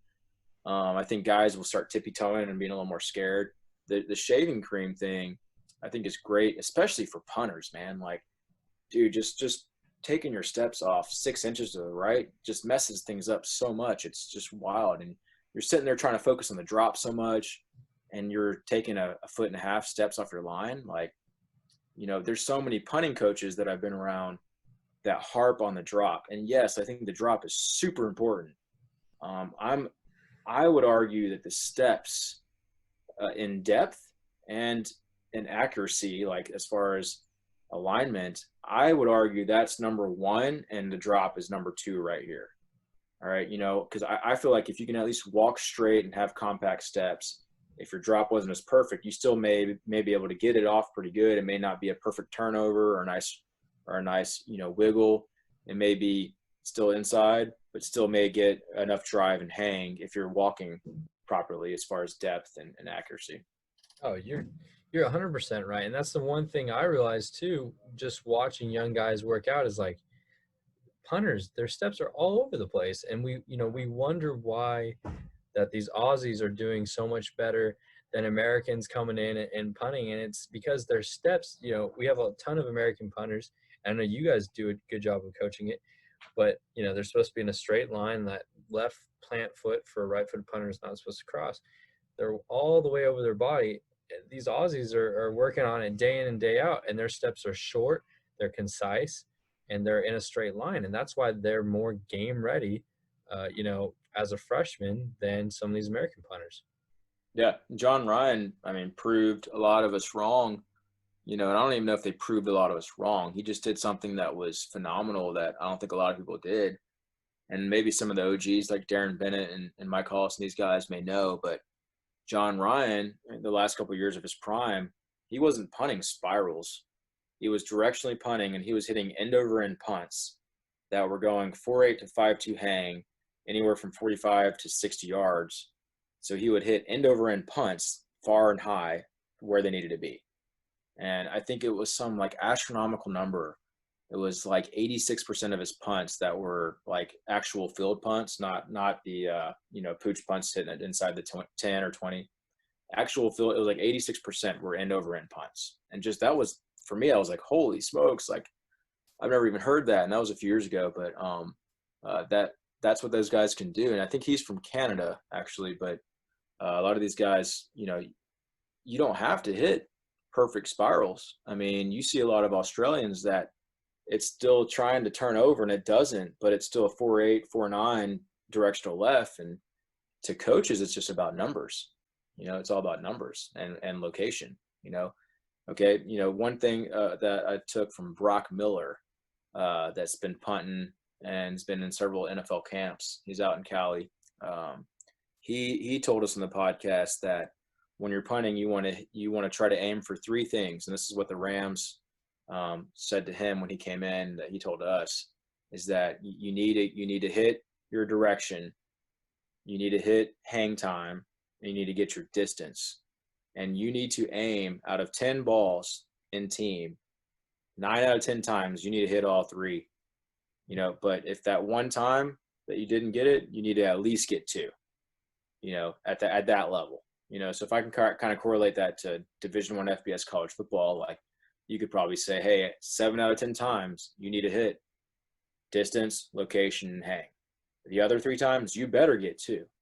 You better get distance and hang. Or if it's directional right, knowing you'd probably rather location and hang.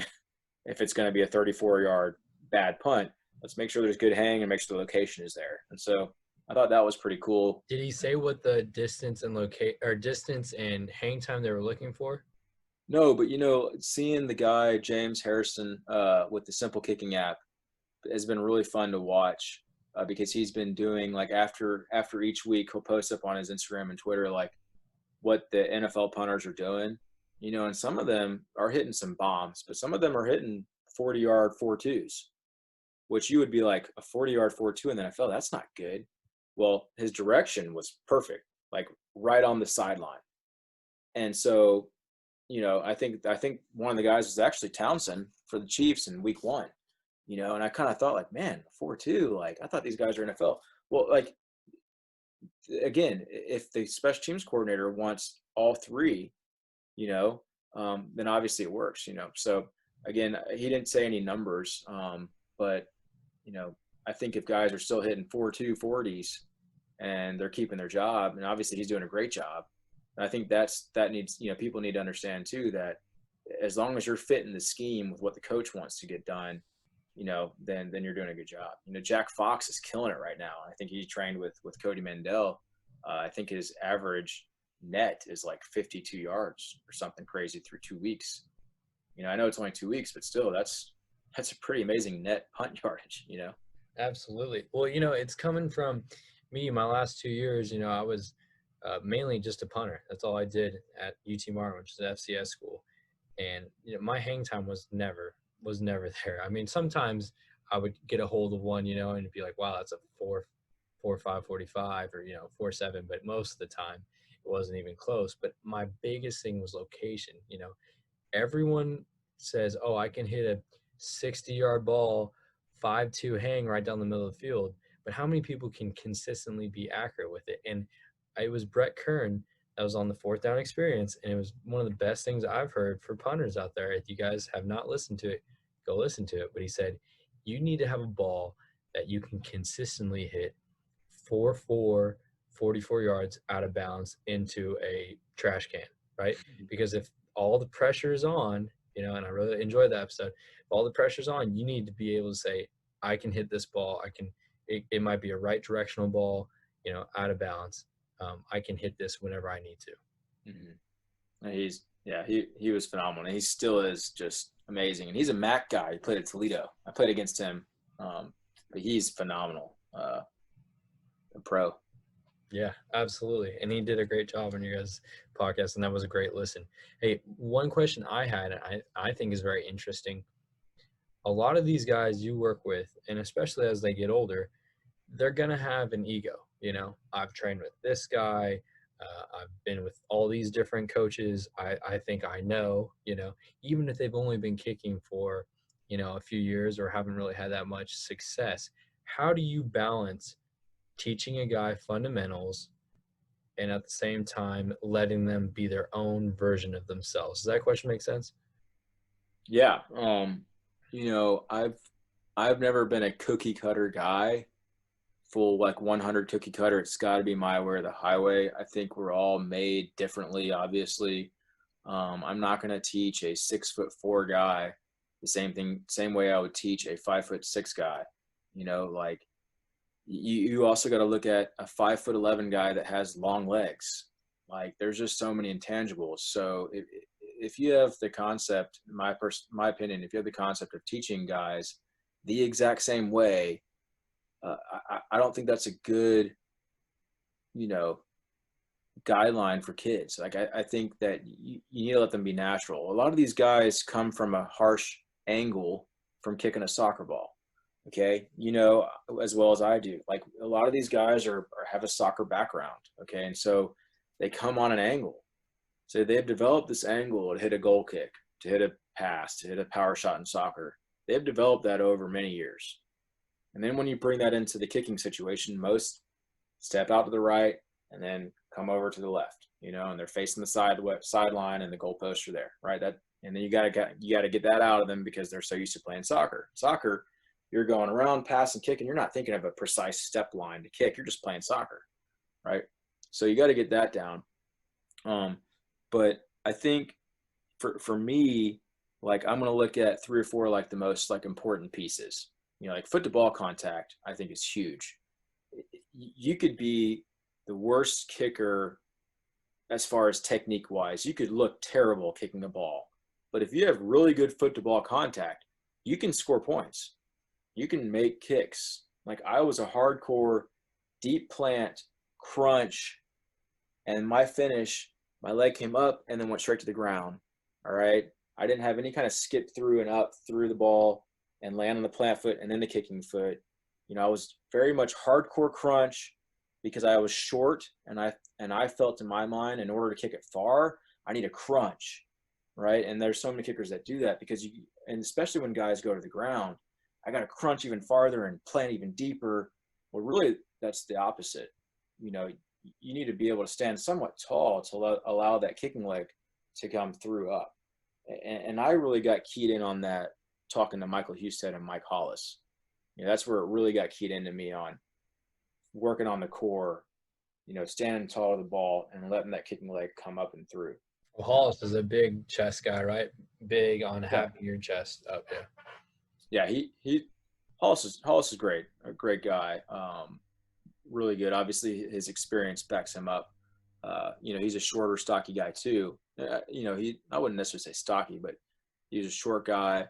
He was a little bigger than Martine. But field goals wise with Hollis and Husted, just really good form.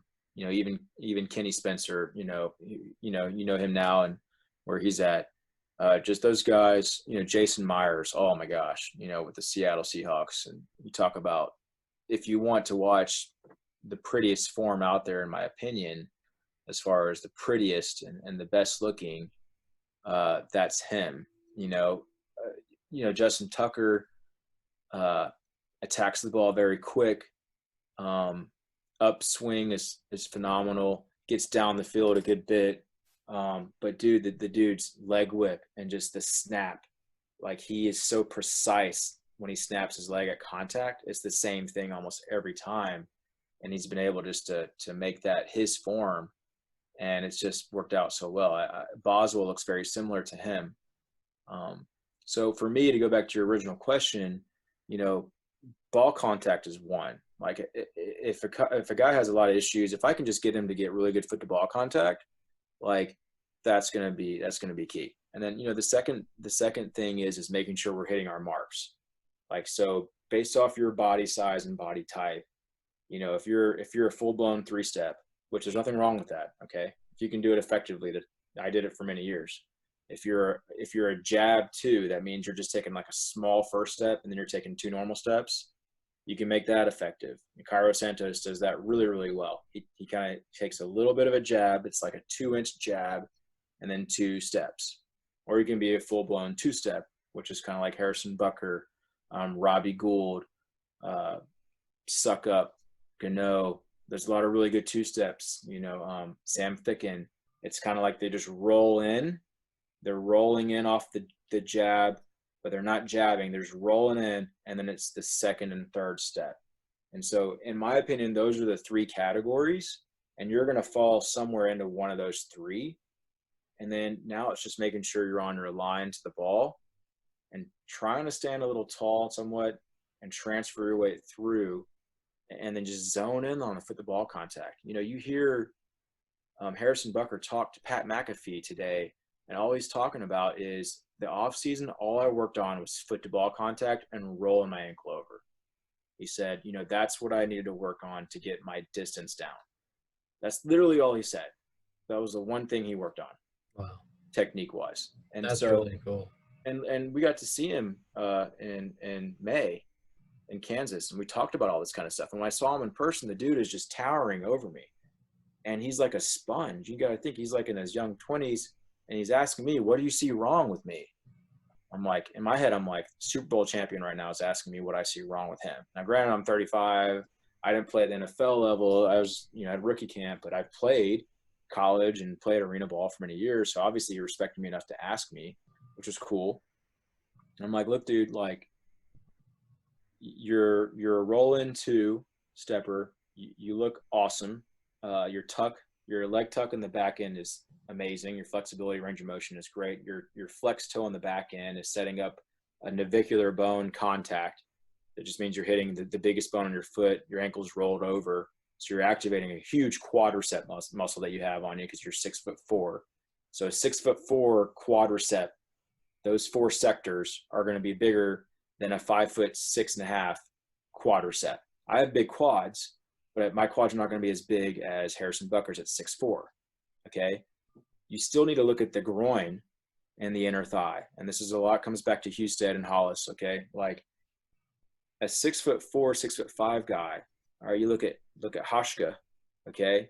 He's more of a wedge kicker, kind of comes in with his foot open on field goals. Okay. His inner thigh and his groin, those muscles are going to be a little longer at 6'5" than a 5'6.5", 5'7" kicker. My groin and inner thigh muscles are going to be a little shorter. So if I try to be a groin kicker, all right, and a wedge kicker, I'm not going to be as successful, in my opinion, as far as distance. I may get the height, but my groin and inner thigh, they're going to wear out and tear before I know it. A guy like Hashka and guys that wedge kick, okay, and they don't roll the ankle over, maybe his groin and his inner thigh can withstand the beating because of the muscle grouping that he has and his body size. But he also knows how to flip the switch on his kickoffs. He rolls that ankle over, and that activates the quad. The wedge activates the groin because of your foot angle. When you roll your ankle over, it activates the quad, which is a bigger muscle grouping. And that saves a lot more kickers because of the mass of the muscle. Absolutely. No, I think that, and Randy Brown said it on the fourth down experience with you guys, that if a guy is making good foot to ball contact, and 90% of the time that ball is end over end and it's making it right down the middle, you're good. Don't touch him, let him do his thing. And that was really good. That really stuck with me because, you'll see all different types of kickers and you're like, that does not look right to me, or that is not smooth. That is not consistent. But especially with the time you have with these guys, even at the college level, it's like, we don't have the time once we got, especially with COVID and all this stuff going on, we don't have the time to change everything to make it the most efficient. You kind of just have to roll with what you got at this time. And if they're hitting good balls, they're hitting good balls. So, yeah, once they get to, I would argue that a punter is not an elite punter till like their freshman, sophomore year in college, or even junior year. Oh yeah. There's the small percentage of really good punters coming out of high school, but punting is so hard to master. Kickers, a lot of them that are getting to the Division 1A FBS level like yourself, and even other levels, usually it's just fine tuning. Like one or two things with them, So usually when you start making changes is when they go through a rut. And usually when they're going through a rut, they immediately want to say, like, technique-wise, what the heck is going on? And so I would say if it's something that has been consistently going on, then there needs to be a change. But, like, one thing that I picked up from Carney that I think you need to tuck this away, Brett, from Carney is if we had a heavy lift day on Monday or Sunday, whatever, right? Let's just say we had a heavy lift day, and the next day we're going to kick, okay? Is our leg going to be faster or slower the next day? Slower. It's going to be slower. Yep. So never heard this before in my life until Carney said it. If you had a heavy lift day and the next day your tempo is going to be a little slower, your legs swing and your leg speed is going to be a little slower, then you probably need to slow down a little bit when you go to the ball. Because what most people want to do is, if they're feeling a little sluggish, they're going to want to try to attack the ball faster. And then what happens is now they're trying to attack the ball faster than normal because they feel dead-legged, and now they're going to try to swing faster, but they have a dead or slow leg, and the timing is going to be off. And so what he also used the reverse end. Hey, you're fresh. It's been 3 or 4 days since you've done any heavy lifting or heavy workout, so you need to make sure your tempo is a little quicker to the ball because your leg's going to be quick. And so that hit home with me. I was like, oh my gosh, never even thought about that. Like how many times have I worked with guys and they've said, Coach, did squat yesterday. Like my legs are going to be a little tired today. I don't know if I want to do kickoffs. I could have been like, hey man, let's just be a little slower to the ball today. All right. Because let's match up with your way your legs feel. Like, thought that was huge. Wow. Yeah. I've never thought about that. I thought you were going to say something different, but that makes sense. That's interesting. Did he actually put that in practice and like slow down his approach after a heavy lift day? I don't know if it's something that he learned during his career, if someone taught him. John Casey was someone that I'm sorry, that's David Akers. Yeah. David Akers really liked John Casey. And he was a phenomenal kicker too. But I don't know. John said he's been around a lot of talented guys that helped him out. But that was something that he tells all the other free agents that are out and the pros out there that they need to be aware of. And I thought that made a lot of sense. And when I told that to a few college guys down here, a lot of them said that makes sense, And so, and that guy, if you haven't gotten John yet, Brett, you need to get John. Oh, we did. We got Carney on a couple episodes ago. He was awesome, man. All right, great. Yeah. So he obviously didn't give you that nugget. He did not. He did not drop that bit of knowledge. He only gave that to you. No, I mean that guy probably has 1,000 nuggets, man. Like just even kicking cleats and these type of black slippers that you can put on if it's a wet game or a snow game to make sure the bottom of your studs don't get wet. Two other things that he threw out there. When you're at practice and field goal, let's just say field goal period is 17. Okay. And let's say you do the normal warm up with the team, you kick some balls to returners, and let's say you don't have field goal team until another hour and 20 minutes. He said what he would do is he would put tennis shoes on for the next hour. Why would he stand around in his cleats that he's going to kick with in the game on Saturday and wear his cleats out and also make his feet hurt for an hour in kicking cleats? You got to think there are cleats that are shorter. We wear kicking cleats. I'm a size 10. I wear a 9 or 9.5. Okay. Why would you walk around for hour and a half and cleats that are going to make your feet hurt and you're just going to wear your cleats out? I thought that was brilliant. I mean, something little like that, you know. Now, granted, you have to go chart and stuff, maybe with like the special teams assistant or recruiting coach or whatever. But there's so many times reflecting back at practice that I could have just been wearing tennis shoes and not wearing out my cleats or making my feet hurt and all that. Sure. Another thing too that I thought was interesting, and it really depends on the funds and the football team, is a kicking net. You know, if you only have one kicking net, and obviously in high school, hopefully everyone has at least one kicking net, right? But there's some schools that don't, or even with younger guys with a kicking net, you could be kicking one way, right? Your team is going one way and they're on offense, okay? And what happens, Brett, around the kicking net when here's the kicking net and the offense is going this way and the kicker's trying to warm up? What happens around that kicking net? Yeah, everyone, all the linemen, the offensive linemen, everyone moves down to that side. And then what happens? You know, you hopefully have a coach or someone, or you're just yelling at all the guys, get out of the way, I'm trying to warm up, right? And it's just pandemonium, right? So John was like, just pick up the kicking net and just bring it to the other side every quarter. And I'm like what?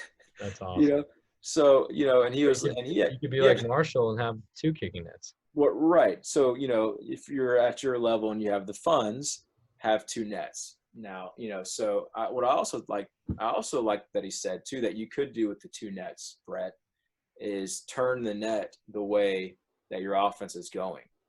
And I kind of like in my head, I'm like, why does that even matter? And he's like, well, and when he talked it was like the way the wind is, you know, if you get out in the field and you feel it off the back or the neck with the way the wind is, you want that same thing when you're facing the kicking net before you go on the field. And so I thought that was kind of cool too, you know, little things like that. That's awesome. All right, so we have Harrison Butker here, right? This was this last weekend. Look at the situation. We got it all tied up, right? 2020 overtime is a 53-yard attempt. So it's not a piece of cake type of hit. He's going to hit three balls just like this or at a farther distance three times over and over. Brian, talk to us about the mentality and just what you think is going through his head right now. So, like, if I wasn't actually talking to Harrison or if I didn't hear his interview with Pat today, naturally what I would say in general is, okay, you know, there's really nothing to lose here. Like, I'm a glass half full guy. You know, I've learned over the years, stop second guessing yourself. So in this situation for me personally, hey, game's tied, long kick, like not a whole lot of people are gonna be mad at me if I miss this. You know, obviously people want me to make it. So I'm thinking like if it's a 28-yarder, there may be a little more pressure there. You expect to make a 28. So I'm kind of thinking, hey man, this is gravy. This is fun. Let's do this. So I'm already kind of looking at the situation. You know, if it's 2017, we're down by 3, a little more pressure, you know, but I'm going to have a little more fun with this, in my opinion. So that's kind of my first question to you. 54-yard, obviously, pregame warm-up, important. And then you're looking at 3 hours later at the end of the game. What's the wind? What's the weather elements? You know, so I want to make sure that I'm checking that. So in this case, I'm just looking like I assume the wind, whether there is any wind or not, I'm assuming that there's not a drastic wind in my face. If I'm Harrison Butker, maybe that doesn't really matter because he can kick the ball so far. But I'm thinking if, 50, 53, 54 yards, I'm going to have sufficient distance if I have good contact, if there's a little 5 to 10 mile an hour wind behind my back. Yeah, and he's got that two-step approach. All right, so let's play the clip and see what happens here. All right, so 53-yarder, right, to win the game.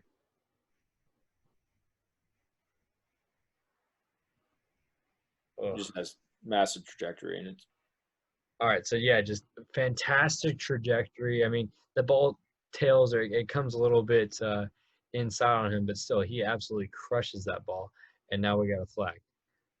right. Yeah, so penalty flag. So he probably knew it as the ball was traveling because they usually whistle it. So at that point, he's, you're probably thinking like, that was nice. Now the positives are, man, that felt really, really good. Ball flight was good for the most part. Plenty of distance and trajectory. Man, I easily had 5 yards on it. So now I'm thinking, okay, they're about to bump me back 58 to 58. Same concept. Like, hey, 2020. Now I'm back even further. No, the chances of people thinking that I'm going to just crush this maybe a little more slim, depending on the setting and scenario. You're Harrison Butker. You're a Super Bowl champion. You've kicked 90-yard kickoffs at camps in the past. All right, so maybe for him, perceptionally with other people, maybe they're like, Harrison, you got to make this, and I'm sure his mentality is you got to make this. His mindset right now is just on another level. But I think, like for the college level, right, or like others, again, I still think it's 2020, don't have a whole lot to lose here. Like, let's just have fun with this and let's make the kick. So it moves it back 5. And now they're going to have a chance to hit a 58-yarder because of the penalty. I mean, you see his balance, the point of contact, good plant. So if you look right here, all right, he's rolling into what would be a second step, okay? And that foot is pointed straight to this ball, all right? If his foot was pointing straight over here to the holder, it's going to open up his right hip and it's going to open up his right shoulder.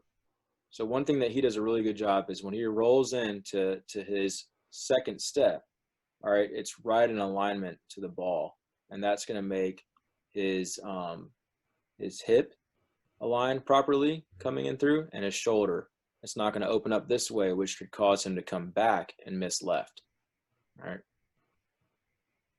Nice foot plant. Now, one thing I did tell Harrison is that, because it's so hard to find flaws and issues with these guys at this level, is I do think for a 6'4" body that he does have a little bit of a narrow plant. However, he has been able to snap his leg similar to Tucker, and his foot to ball, it's the exact same almost every time. So he has a little bit of a narrow plant, but when he comes in and snaps his leg and makes leg lock and foot to ball contact, if he can get that down the same every time, you can handle a little bit of a shallow plant, but to maybe like a young college kicker or a young free agent kicker that can't do that consistently, you may want to work on your plant foot being a little wider. So now it's a 58-yard attempt. So actually Harrison had a chance to hit a 58-yarder and they called a timeout. So this is actually his third attempt. So this is his third kick. All right. And he absolutely annihilates the ball again from 58. I think the track man said it was good from 67 yards.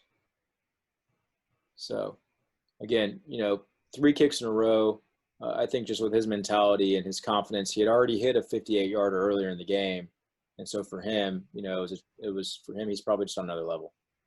All right, so here's the other situation that was unreal.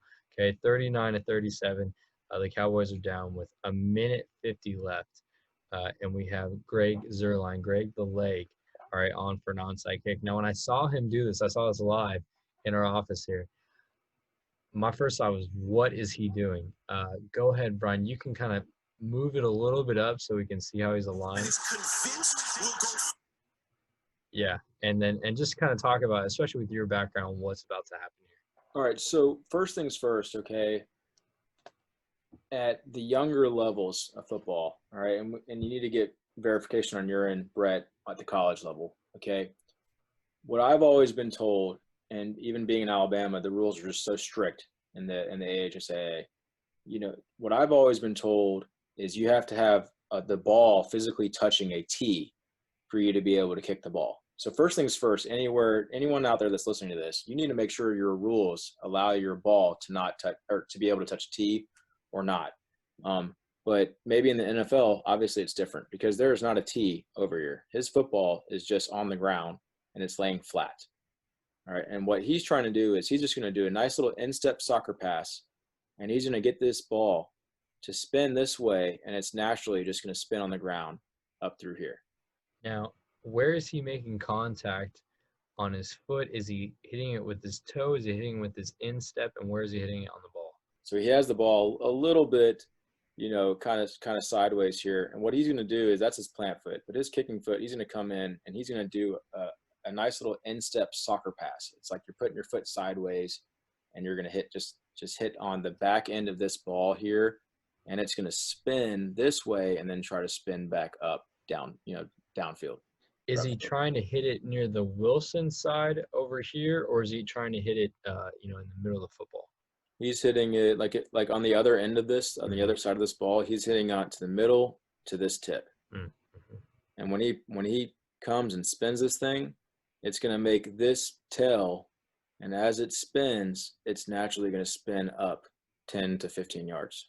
The concept of this onside kick, I call it a sidewinder. All right, there may be another terminology out there. For me, I've always called it. I did this 3 or 4 years ago, just doing around trick shots and just joking around. He's going to spin this ball, and it's going to hit the ground several times. Okay, so as far as the ruling of, hey, the ball needs to bounce 2 times or more before these guys can hit these guys, well, you're good to go because this ball is just spinning on the ground. So what happens is these 2 guys, they already know this type of kick. They practice this. They know it's going to take forever to get downfield. These guys probably have not seen this kick before. It's a rare kick. I would argue it's probably the first time it's been done, okay, unless someone just messed it up or whatever. So these guys already know it's going to happen. They know it's going to take forever, so they're just going to run down here and get in these guys' way. And then you're going to have some guys kind of run up here and follow it up and know that as long as these guys don't jump on it, as soon as it gets to 10, I'm about to jump on this thing and get it at 11 yards. And personally too, and this has been a big discussion on special teams, Twitter. All these special teams coaches have been offering their input.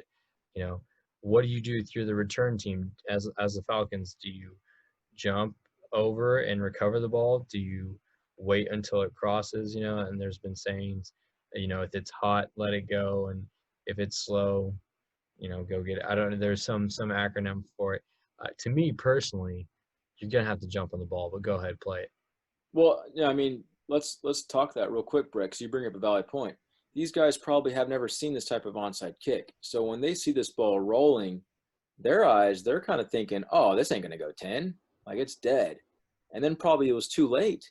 It was too late for them to be like, oh crap, I need to jump on this and touch it. And so really, I mean, it's kind of just, I guess you could say these guys outcoach these guys. Yeah. Now, do these guys, know that a guy, I mean, maybe it takes a kicking coach to be on their staff to show them all the different types of onside kicks that may come. Very valid point. Yeah, and the other thing too with that is, they're probably told, look, we don't want to risk touching it if it hasn't gone to 10, not recovering it, and now the Cowboys jump on it because it's now a live ball since we touched it.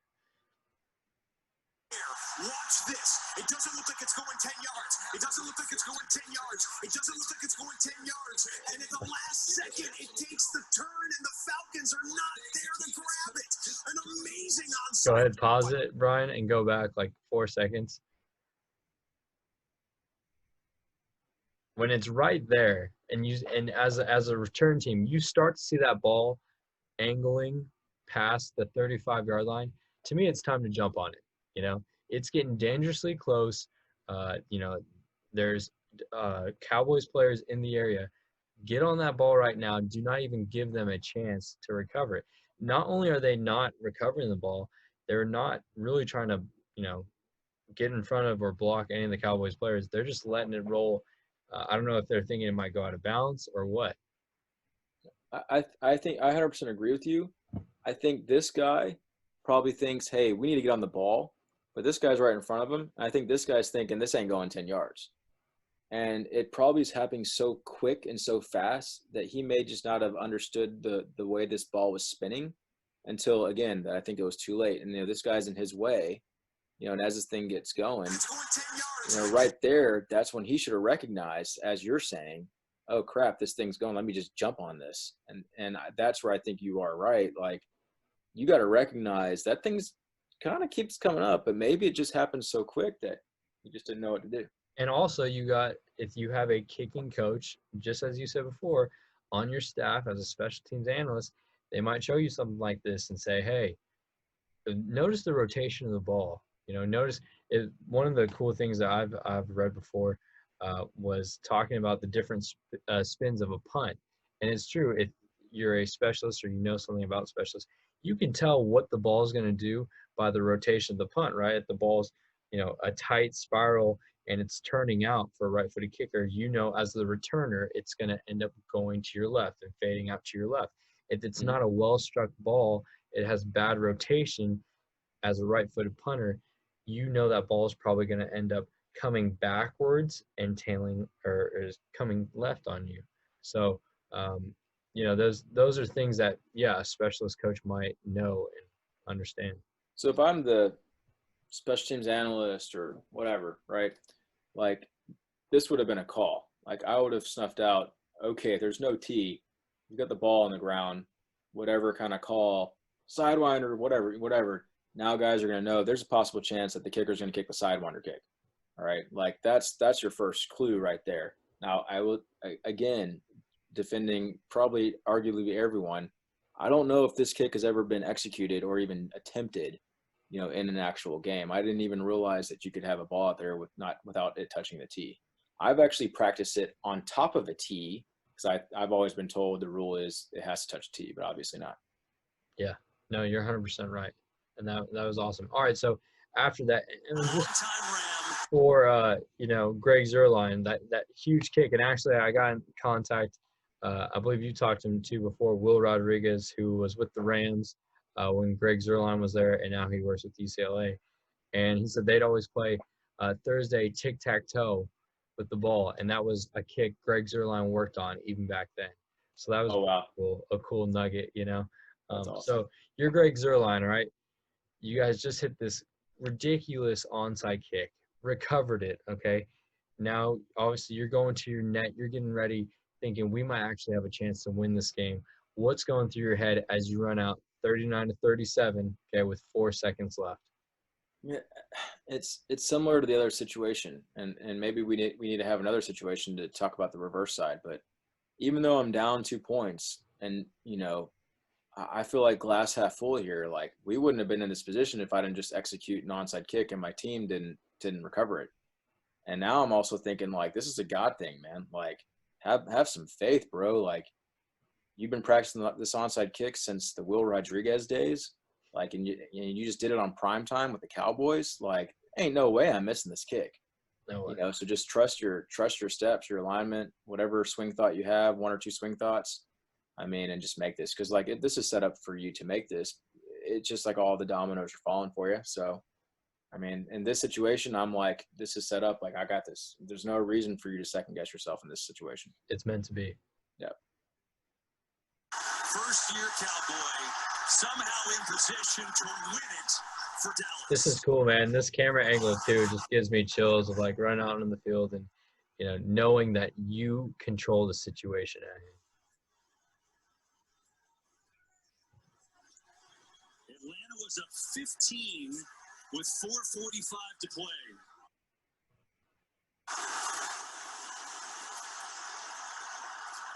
Louisville.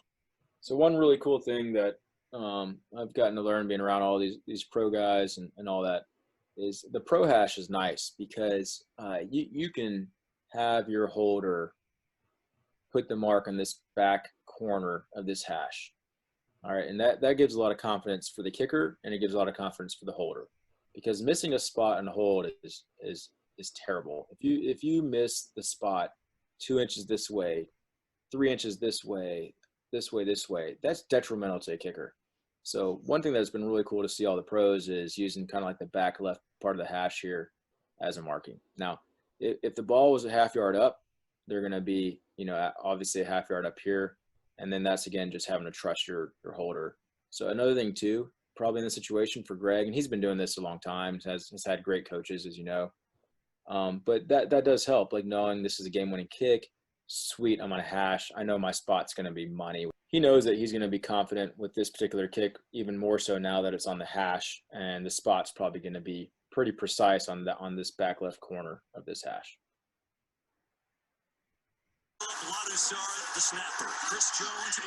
So Chris Jones. So obviously, guys, they're indoors, right? So like he's just slightly coming in, at an angle. He's not severe over here on the left upright. He's not straight down the hash to the right upright. He doesn't have to worry about wind being indoors. So he's if anything, he's aiming probably right here on the 1. Looks like he's at that angle. All right, as a right-footed kicker at a 46-yarder, if there's any kind of tell, all right, it can tell middle to middle left. If he had his angle on like the T and he got into it a little too much on the right panel, he may be flirting with his left upright.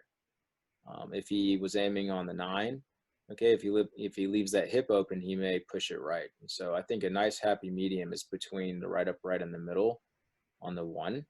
And then if you have really good foot to ball contact and your alignment's good, like it's going to either go down the 1 or it may tell to middle left.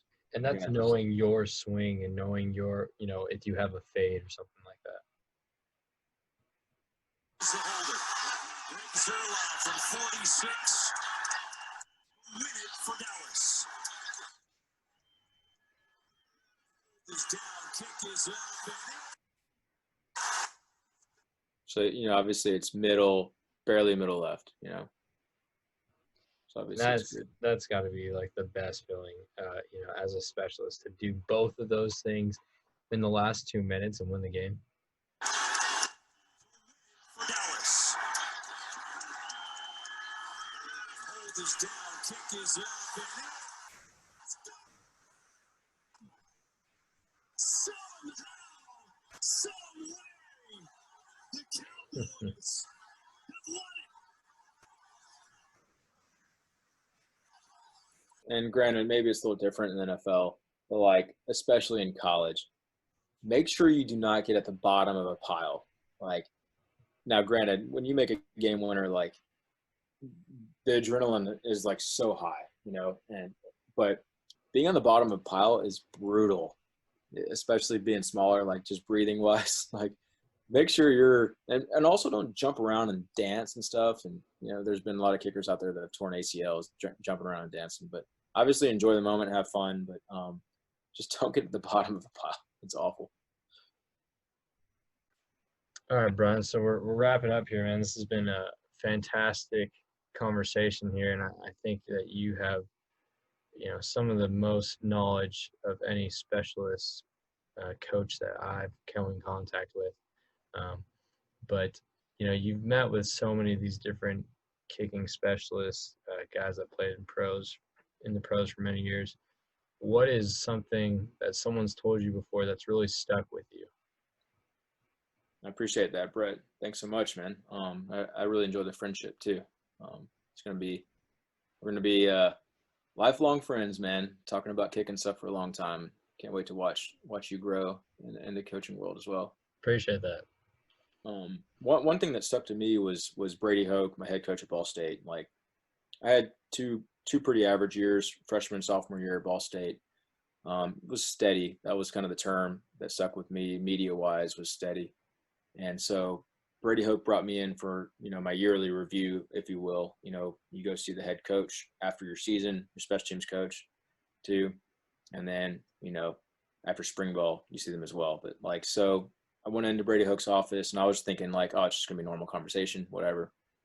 And he had his TV up and he had a Boston College clip where Ball State was playing Boston College, and it was a 27-yard right hash kick. We got our butts beaten, but all he did was he said, "Take a seat," and I sat down. He just was looking at the TV and he was going back and forth and back and forth, and it was me coming on a 27-yarder and I was kicking and my leg just stopped. And then I would look up and he's like, man, you just look like you're kicking scared. He's like, you're just punch kicking. You know, he's like, why don't you just finish through this ball? Like, I don't know everything about kicking, but I know you got to get through the ball just like golf. You got to transfer everything downfield, you know, and he's just going back and forth, back and forth. And then he put the thing down and he looked at me and just said, he's like, Brian, I don't think you have the confidence that you're giving yourself. I have more confidence in you than you do in yourself. All right. So that was kind of the quote that stuck with me, is like, my head coach has more confidence in me making kicks than I actually do in myself. And for some reason that verbiage and terminology like just clicked for me. And then when you throw in the sports psychologist to our whole football team in fall camp, it was like the perfect meshing of words that my junior and senior year, I went from like, again, like a good kicker to a great kicker because of just knowing that my head coach like had full confidence in me, like was a game changer. And knowing that he didn't have to know all the nuances of kicking, but he knew enough that I was punch kicking and kicking scared. That was enough for me to be like, dude, if like this D lineman coach that looks scary as hell has confidence in me, like that's all I needed to hear, man. Like I'm good. So again, and maybe that's something that other coaches can learn too. Like, you know, I've seen lots of awesome head coaches that show confidence in their kickers and punters and snappers, and it just makes a world of difference. And so that was something that stuck with me forever.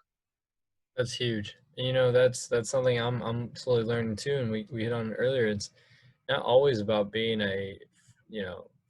fundamentals and this is where you lock out your ankle. It's just being a source of confidence for these guys that are going through stressful situations. And I'm sure that helped you exponentially moving forward. Yeah, no doubt.